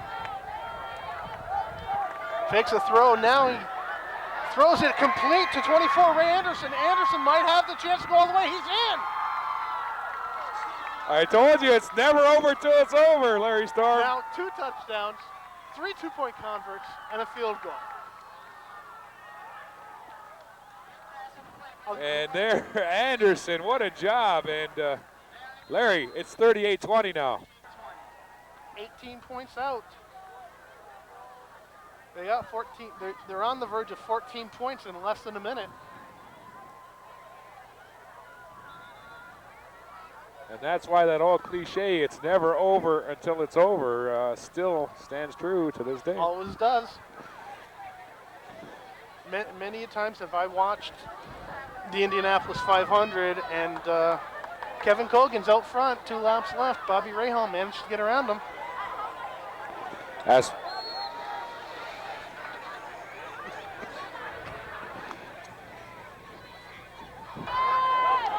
And the extra point for Wesleyan is good. 17-point deficit now. And not to get off the sport, Larry, but ask Pete Bicknell about never over till it's over. He was leading the Syracuse race last year. 2 laps left to go. Of course, didn't he run out of gas? St. Catharines and running out of gas. So Wesleyan, they're not running out of gas right now. They're starting to pick things up.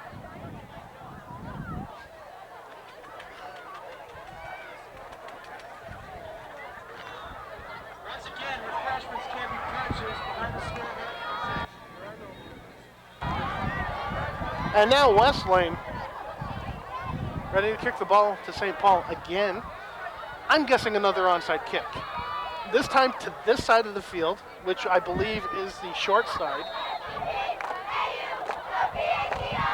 Another short side kick, but to the stand side.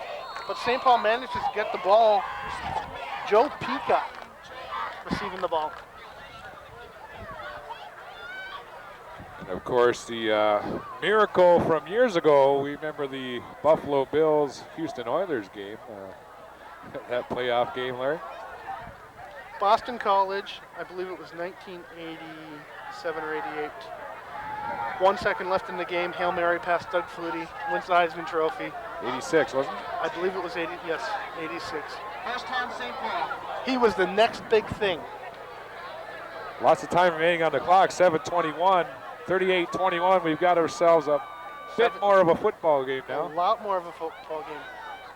And back to Doug Flutie. Mike Ditka gave him the nickname America's Midget.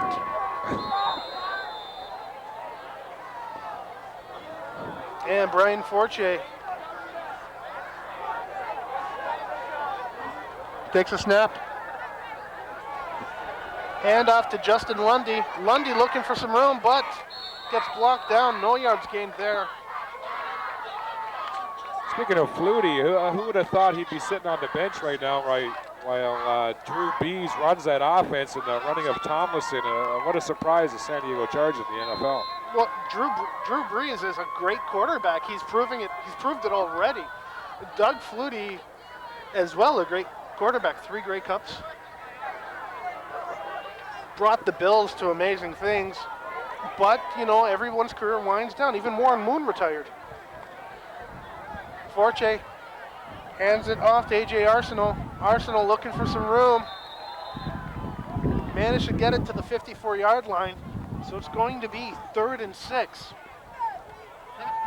So with 6:17 left to go in this 4th quarter, a stop here by Wesleyan and another quick score, and who knows? Might see one of those fantastic finishes that, that he used to. Fantastic.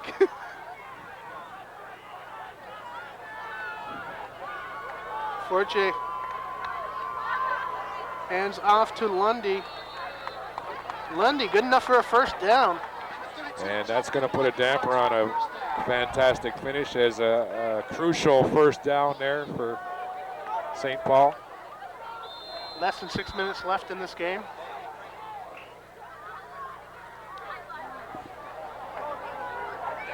St. Paul ahead by 17. Forte handing the ball to 27. Anthony Scaringi. Scaringi's going all the way. In for the touchdown. There you go, how quickly things can turn. And number 27 just turned on the Jets. He came out of nowhere, Larry, and some good blocks, and away he went. Let's take another look at it. Have a look as there's the handoff, some decent blocking. He finds the hole through the middle. escapes a tackle there, and he's off to the races. And no problem with another 6 points. That makes it 44-21. You know, this is starting to remind me of an arena game, which is renowned for its high scores. Anthony Strange is good for the extra point, so 45-21. Well, if you like offense, this is the game to watch. And, of course, we're on a few times this weekend, Thanksgiving weekend. And happy Thanksgiving to all our viewers and friends and family out there. A great weekend of football coming up here on Cogeco TV 10. And also in other areas, I believe McMaster's playing tomorrow on Saturday. So if it's Sunday, I'm sorry you missed it. Tiger Cats are playing the Argos on Monday, Thanksgiving. New tradition starting in Hamilton. And this game will be on not once, not twice, but 4 times.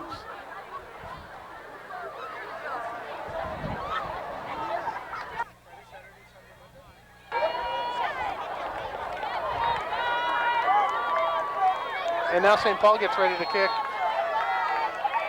Anthony Strange is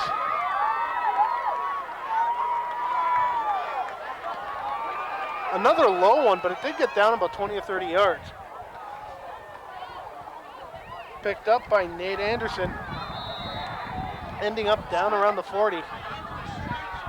So with 5:22 left to go, another deep hole to climb out of for the West Lane Spartans. And just when they thought they had it going pretty good, here comes St. Paul.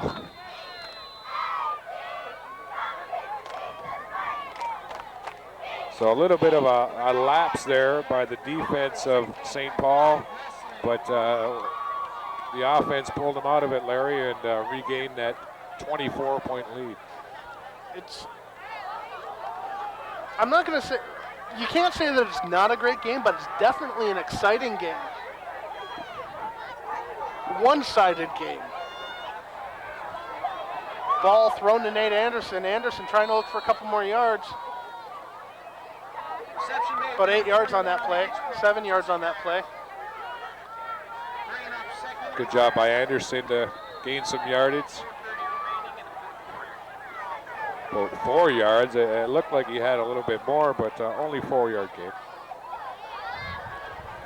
Geyer looks like he's running out. He's sacked. Tackled in the backfield there by the St. Paul defense, and a nice job by number 13. Micah Cascachu. Eskedjian, a good Canadian name. Eskedjian, sorry. And another tongue twister here, but nice tackle in the backfield. Yeah. A name much like Dave Sapungis, former Calgary Stampeder. Geyer looking for an open Spartan. Nate Anderson is intended target, but he was just a little short. Geyer thrown into triple coverage there, and it would have been a miracle almost for Anderson to come up with that ball. And Geyer just gunned it in there.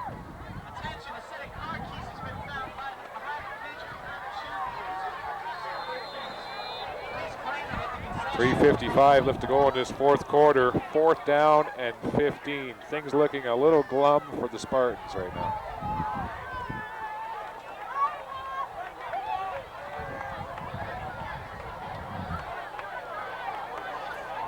Geyer now ready to kick. Punts the ball. Goes over the fence. Not sure if that one was partially blocked or he just shanked it. It almost looked like a shank to me.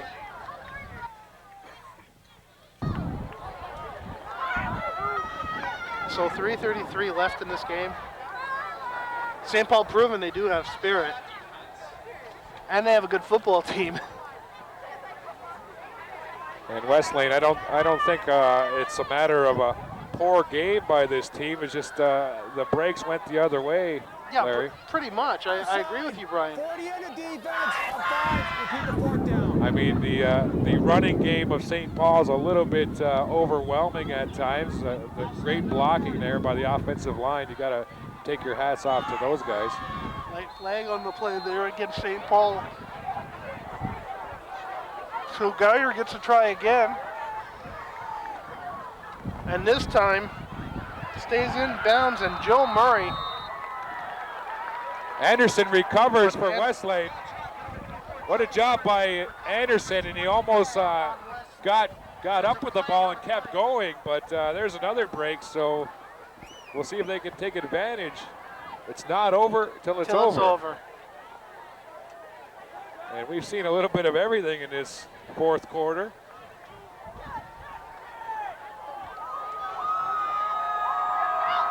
So the penalty on the punt comes back to haunt St. Paul a little bit. Good field position for Wesleyan as well. They're on the St. Paul 40.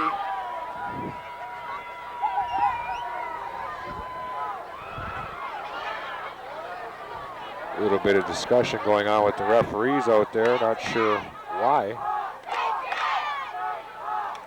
There are no flags on it.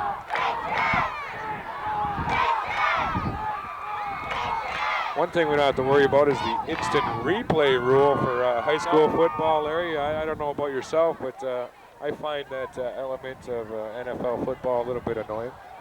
Well, you know, when a game gets delayed on a Monday night, you got to be up at 5 a.m. by an hour.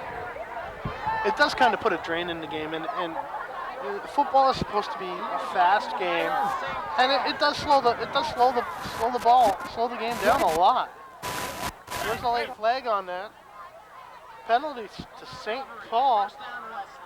Wesleyan going to end up on the 25.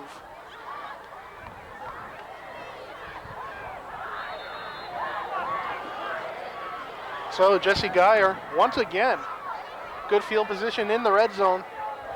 Geyer's throwing it, intended for Cam Robertson, but almost intercepted. Not sure who Geyer intended that ball for, but nothing but blue shirts around it.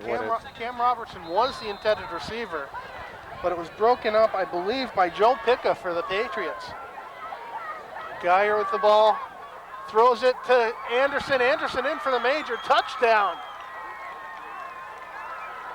3:01 left to go, so this one is not over, even though it's a pretty far stretch to say they might come back. Larry, at least we're seeing some more points. Well, Wesleyan goes back to being down by 17 if they make this single.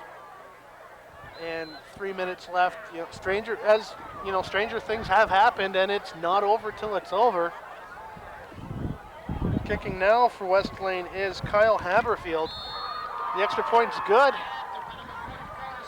Well, I'm an optimist, Larry, so we'll just say the glass is half full, okay? Flag on the play as well.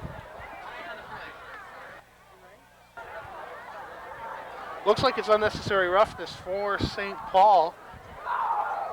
Let's take a look at that touchdown. There's Geyer. He spots Anderson all the way. Anderson broke clear from his coverage, and a nice grab as that ball was a little bit wobbly, but Anderson pulled it down, and another 6 points for Wesleyan. So they've redeemed themselves pretty well in this fourth quarter. 3 minutes to go. 3 touchdowns. 2 touchdowns and a field goal back. Well, if St. Paul wouldn't have had that last touchdown, we'd only be down 10 points right now if we're a Spartans fan. So, like I said, Larry, a good redemption by this team this fourth quarter. And as we've mentioned all this game, it's not that Wesleyan's doing bad, it's just that everything is falling into place for St. Paul.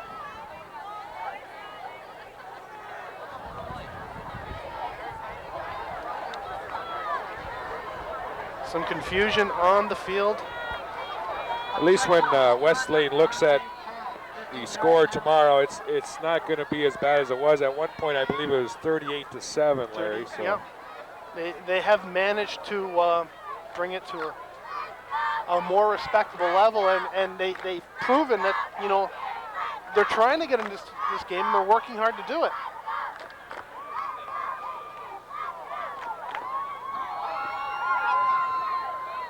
Ball moved down to the 50-yard line on the St. Paul side. That unnecessary roughness penalty really chewed up some yardage in West Lane's favor. Another onside kick. Kind of a long onside kick. Yeah. But, looked like the attempt was there, but the wind may have caught it.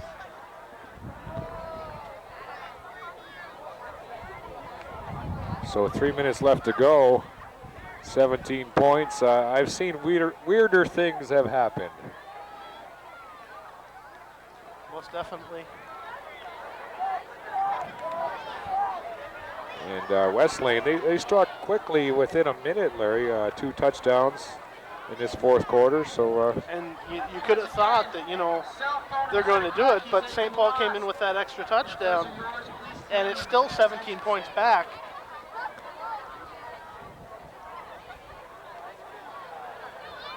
But I think what you'll see St. Paul do now is short plays to run the clock down so that West Lane doesn't get possession again. And the Spartans' defense, they're obviously going to be aggressive and going for that football. And if you look at it, 3 minutes in the NFL isn't a lot of time. 3 minutes in the CFL, Canadian rules, tons of time. And we play a variation of the two up here, Canadian rules with 4 downs. So tons of time if you think about it.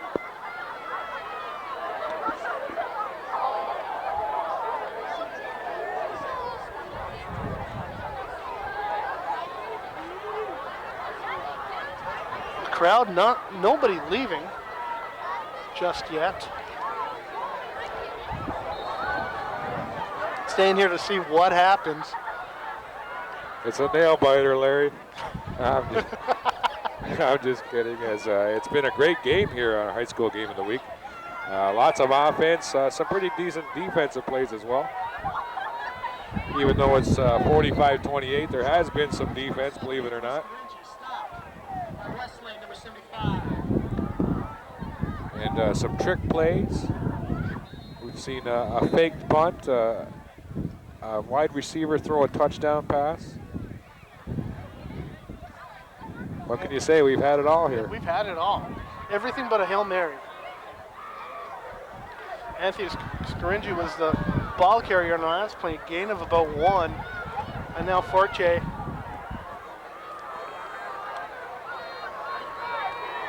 Handoff looks like it was to Joe Valenti. Going deep on the bench, a grade 11 student here. So you're an alumnus coming back here. What do you think of the present status of St. Paul High School? Well, the year I left was when they did their major reconstruction, and they added an extra gymnasium, an amphitheater, and all the 9 yards. And so it's like night and day. It's like, going to Sunnyvale and seeing a brand new high school.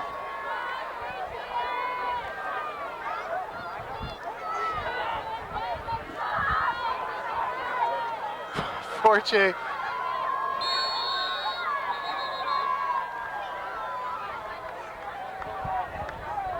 Ball was given to Christian Concolino.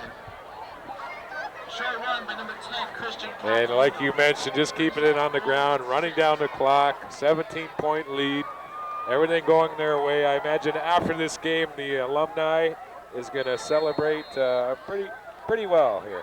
I bet they will, too. But now St. Paul is in the problem. They're 4th and long. Running the clock down by staying on the ground works great, provided you can get a couple first downs in it. So now Anthony Strange's kicks. Goes a good 30 yards. Nate Anderson with the ball. Comes down around the 50-yard line.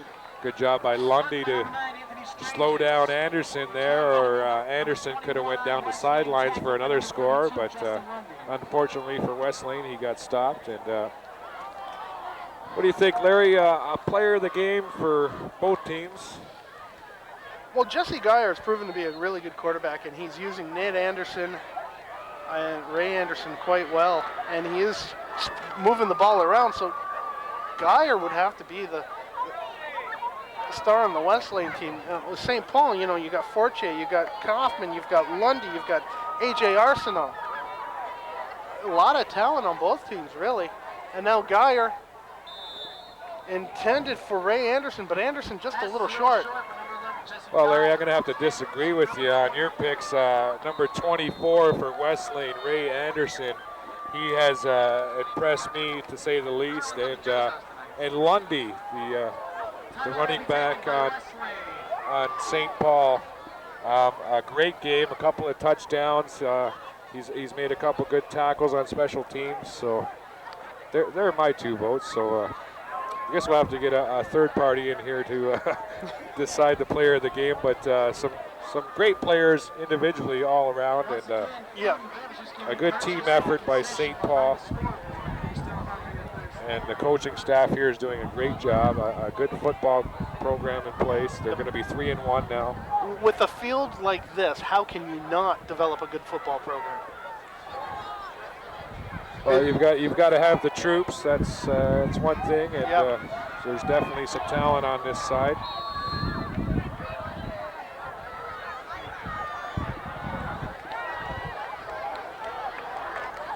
Geyer, he's thrown, he's looking for a target, thrown deep, incomplete. It could have been intended for either Cam Robertson or Nate Anderson. Both within that area where the ball was ending. That one was a hope and a prayer there for Geyer. Could have been the closest thing to a Hail Mary that we've seen. And the wind got a hold of it. Not much of a spiral there by Geyer. And a bobbly ball up in this wind is not going to go where you want it to. And considering that we've gone very quickly from temperatures almost in the 30s to temperatures in the mid-teens, it's very disheartening. Geyer sacked. Brought down by Kyle Rylett and Dan Concolino. Well, Geyer, he paid the price there as a sack and a major loss on that play. And we've got a little bit of extracurricular activities happening here as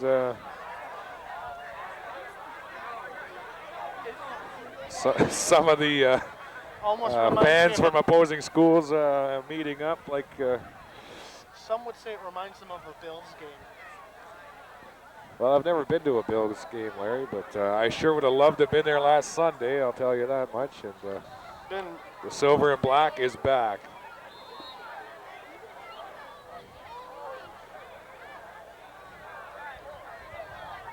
Geyer going to kick. 4th and 22. He's gonna fake it. Blocked by St. Paul. Matt Hymas blocking that throw. And that's the way to end a dominating game if you're a St. Paul fan and the Patriots. It says go Patriots go down in the end zone there, Larry, and they sure have. So a minute 19 left. St. Paul's offense back on the field.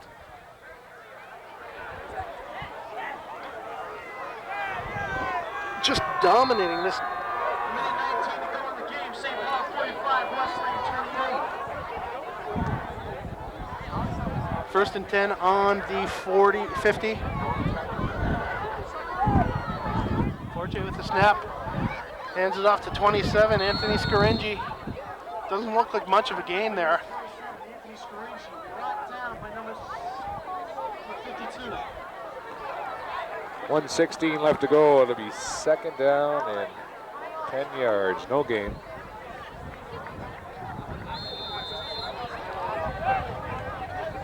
A lot of people putting up with the cold, the bitter cold. Some students out here in shorts, Larry. Wow. And the cheerleaders, They must be feeling the effects, or maybe we're just getting soft in our old age. Must be. Forte hands it off to Scaringi again. Gain of about 7. First down, run by number whatever, but it's Joe Valenti. Clock is up. 40 seconds to go in the game. Less than a minute left in this game. St. Paul still with the ball. They're going to run this clock down. They're going to run the ball.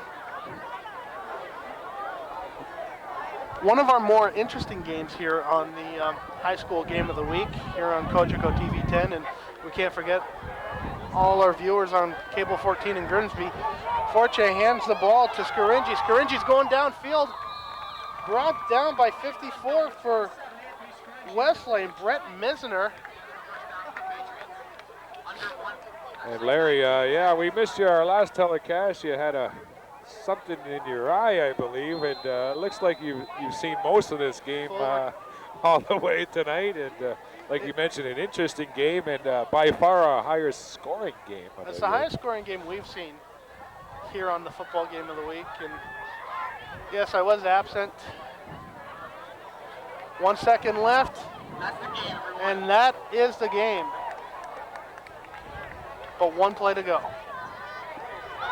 And Fortier takes the knee. And as we've said all this game, St. Paul dominating. And I do have to agree with you, Justin Lundy, one of the best running backs on the field. And Fortier proven to be a good quarterback here at St. Paul. So St. Paul...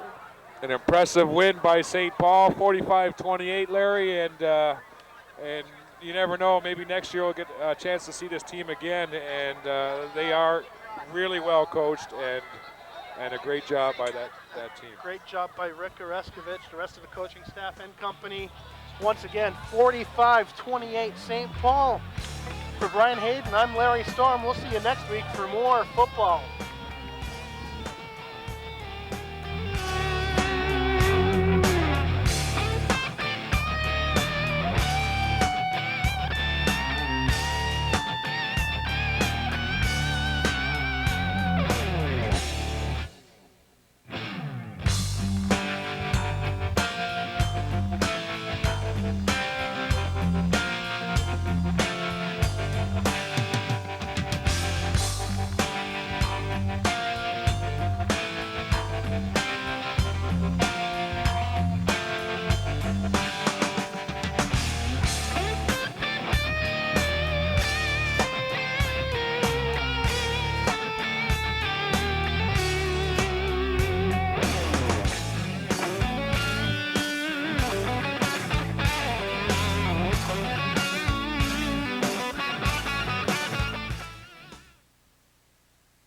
But I just want to take a few carrots, onions, and celery, and that'll become kind of the mirepoix and the base that we're going to roast the turkey. Left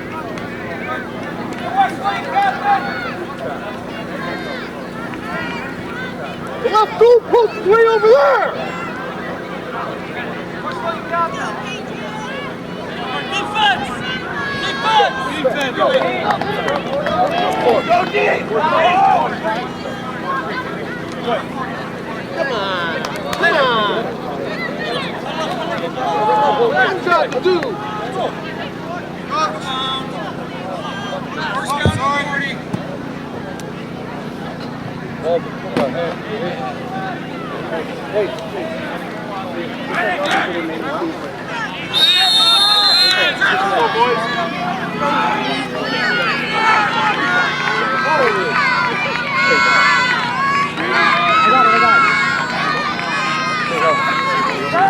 Get the receiver. Going for the big one. Okay. Yeah.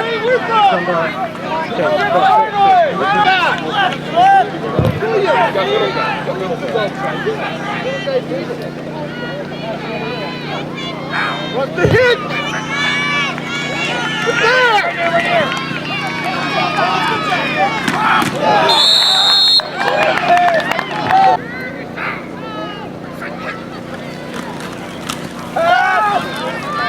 All the way.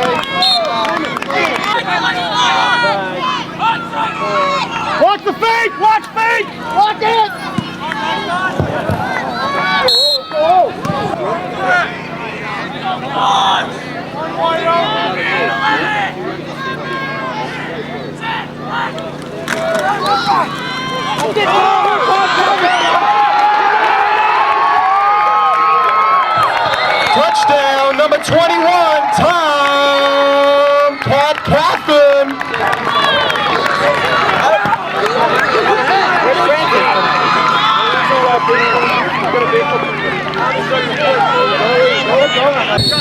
The point after is good, made by number 9, Anthony Stranges.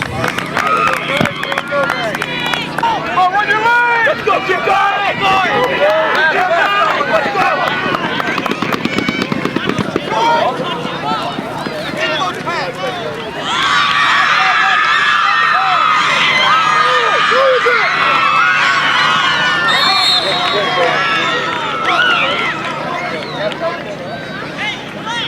Didn't go 10. Accepted. First down, Westland.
Short run by A.J. Arson.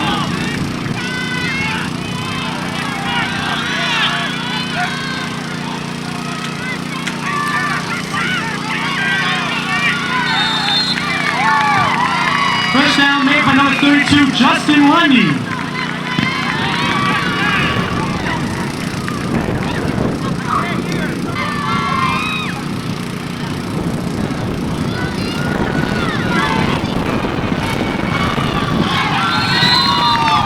Another first down run by number 21, Tom Catherine.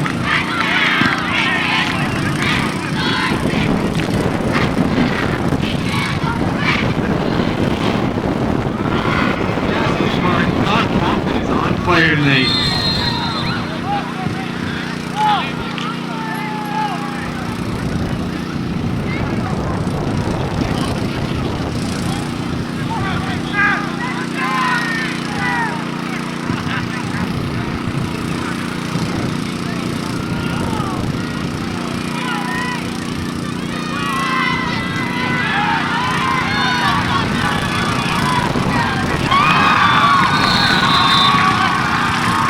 Play action fake for Dave Williams, intercepted.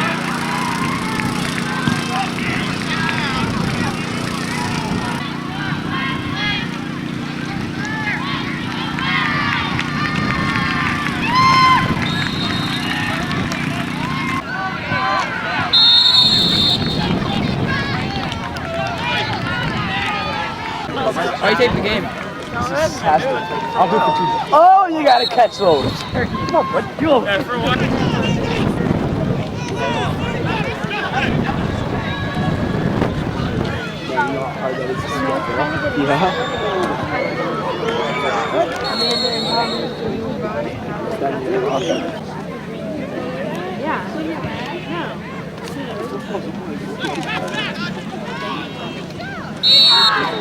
I like her. Hi, Gianna. It's my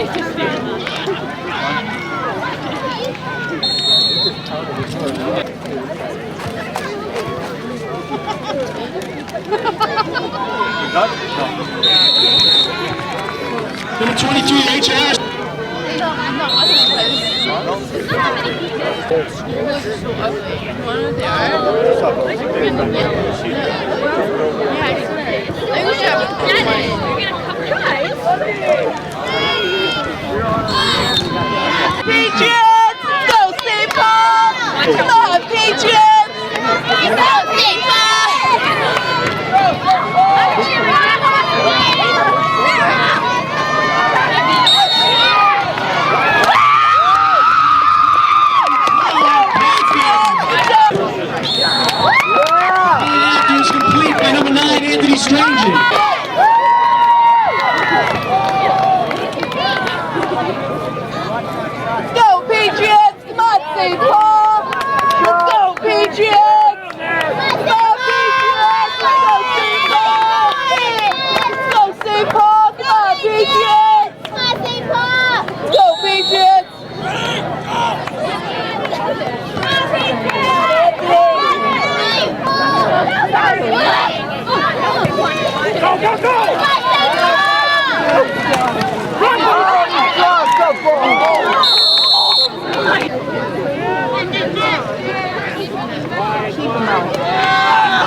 broken up by number 84, Christopher Canavan.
That's center. That's 55. That's 55. No, that's a 40. That's 55. Go, go, go!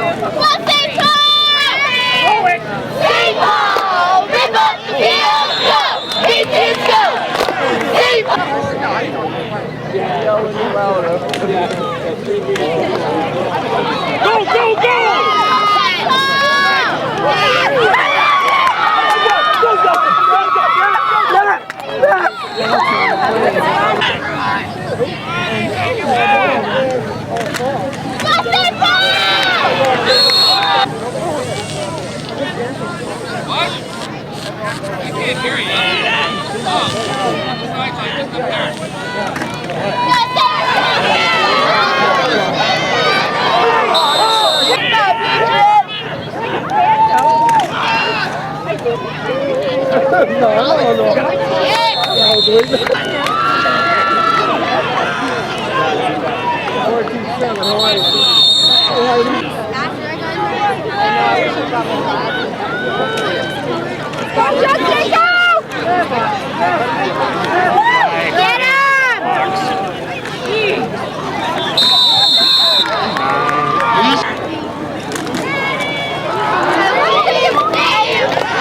Roughing the passer, roughing the passer.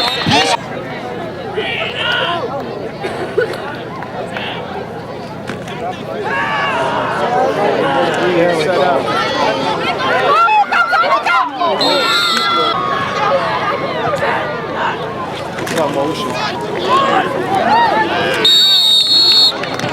There's the body right here. Behind you, behind you. Beautiful, beautiful. Yeah! Yeah! And they just scored.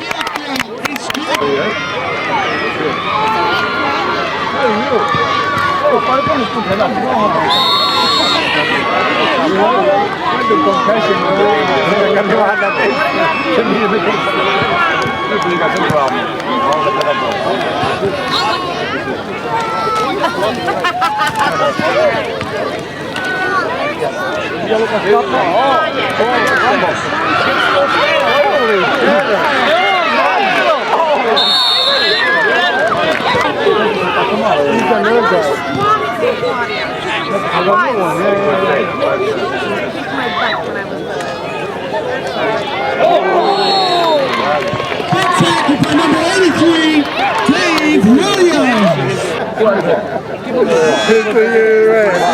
Oh, yeah, yeah. Oh, good hand.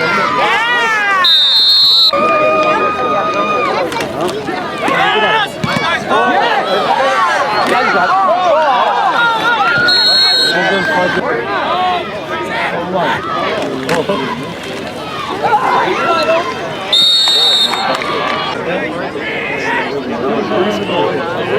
play all the time, man.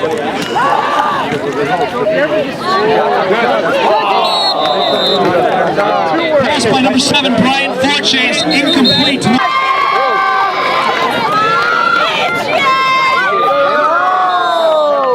Pass is dropped by number 23, AJ Arson.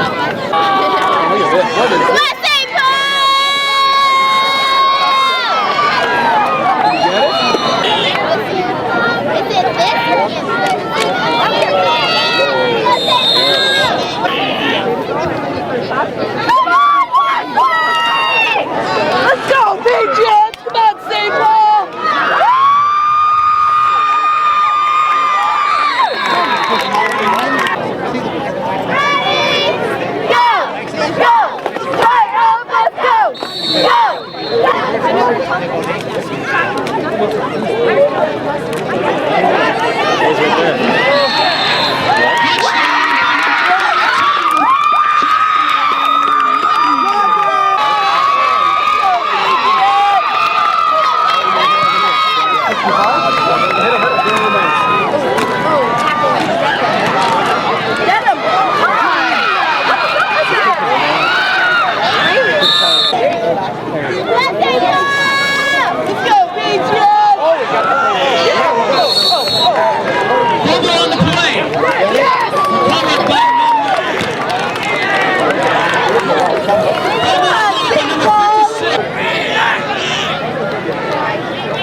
Yeah, we're not smoking them.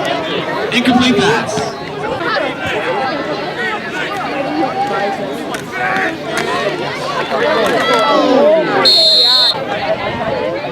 Wesley's got 4 wide.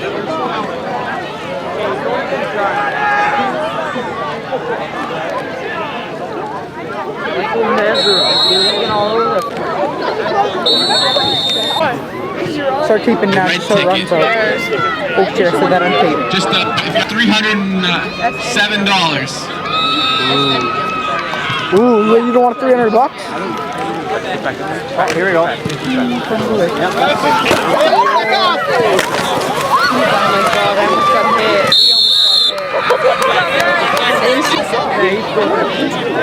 Great return by 27. Watch, Tom's gonna get the ball. Tom's always getting the ball. Tom is the star. Where are we going? Where are we going?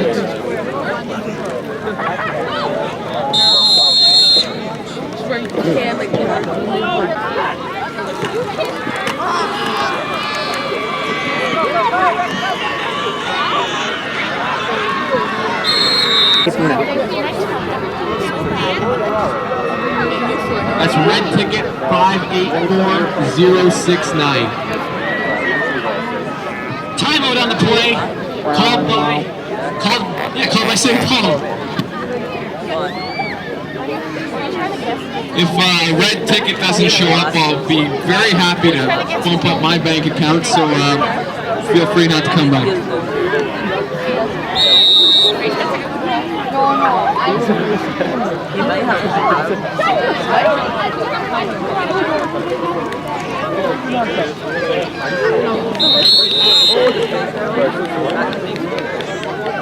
Incomplete pass to number 24. Also 81. Yeah.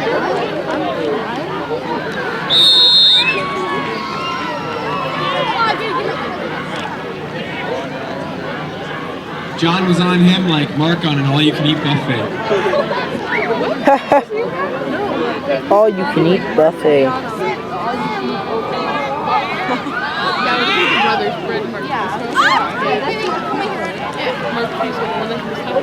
Oh my God. That was an awesome catch.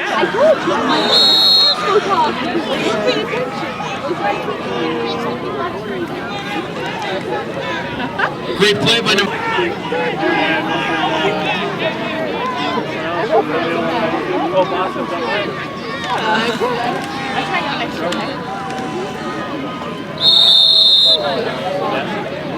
It's going to be tight. They might have to bring out the sticks. And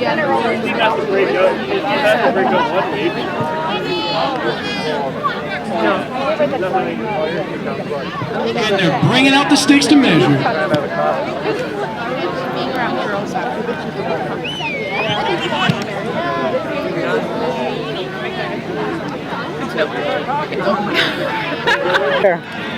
My mistake, the 42-yard line. Did you say you're not? Yeah. See her, Mr. Roach is drunk. Just over 7 minutes to play in this third quarter. The circle, yeah. But you turn it, and you just like bend your back. Yeah, on my forehead. You're pointing to your nose. That's fine. Yeah, he was like great. Yeah,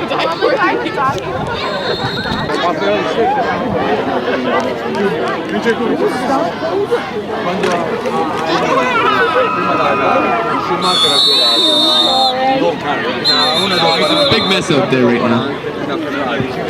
Looks like no gain on the play. On a carry by number 21, Tom Canfin. Easy, little bear, easy. That brings up 2nd and 10. Surprised you can count that high, Mark.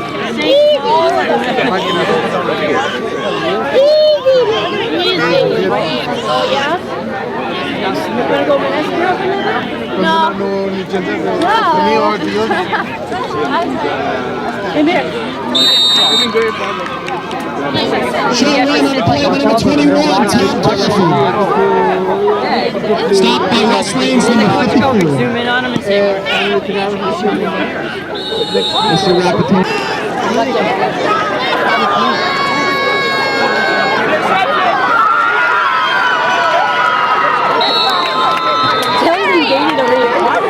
Number 7, Brian. You're gonna get a touchdown. I know. Lots of feedback here from the St. Paul family, including Brian Because Chase was me, was like, Diesel, you would have been proud of me. I was like, what? No. I'm like, because he messaged me, he's like, Diesel, I'm like, I'll circle down with the big, I'm like,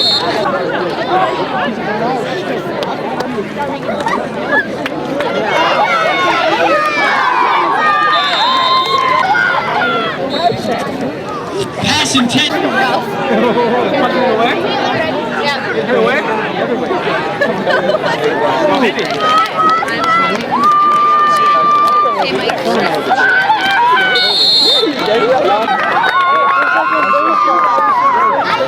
yo, take one of the cheerleader skirts, guy. Seriously. he wants to. He's got the smile. Zoom in.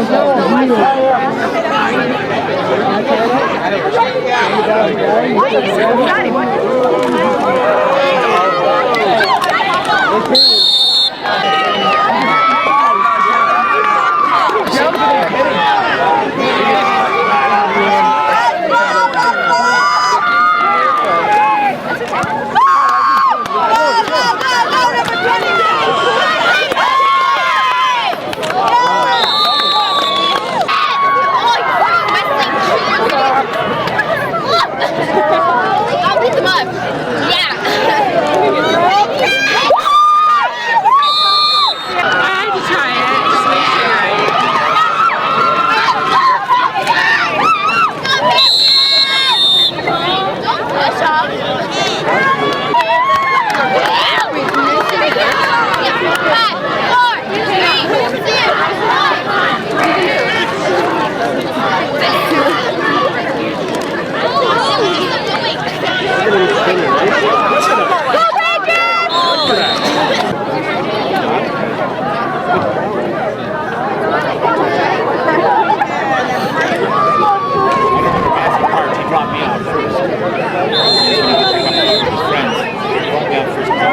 This quarter brought to you by the Air Compress, newest shoe made by Nike.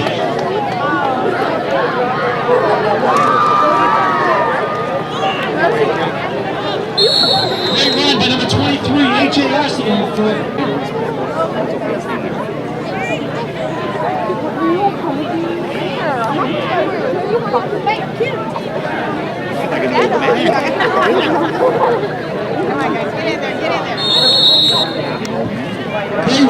Hey, can you wait a second?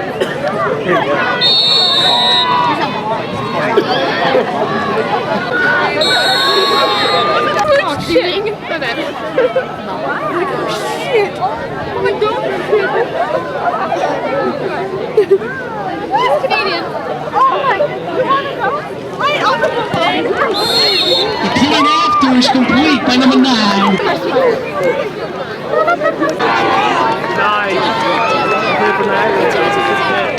Let's go, St. Rose.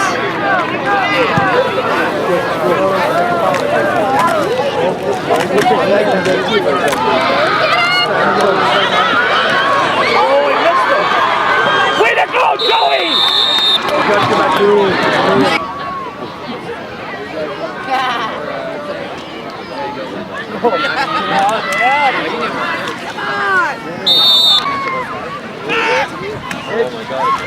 Outside, Nate,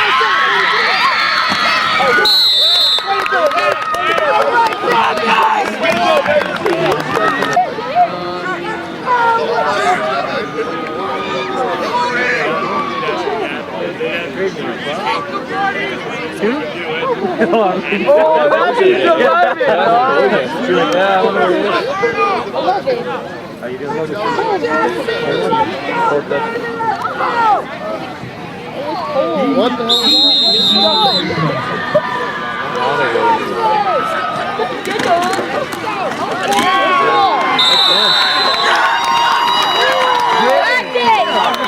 All right, we finally got one. Yeah! Thank you!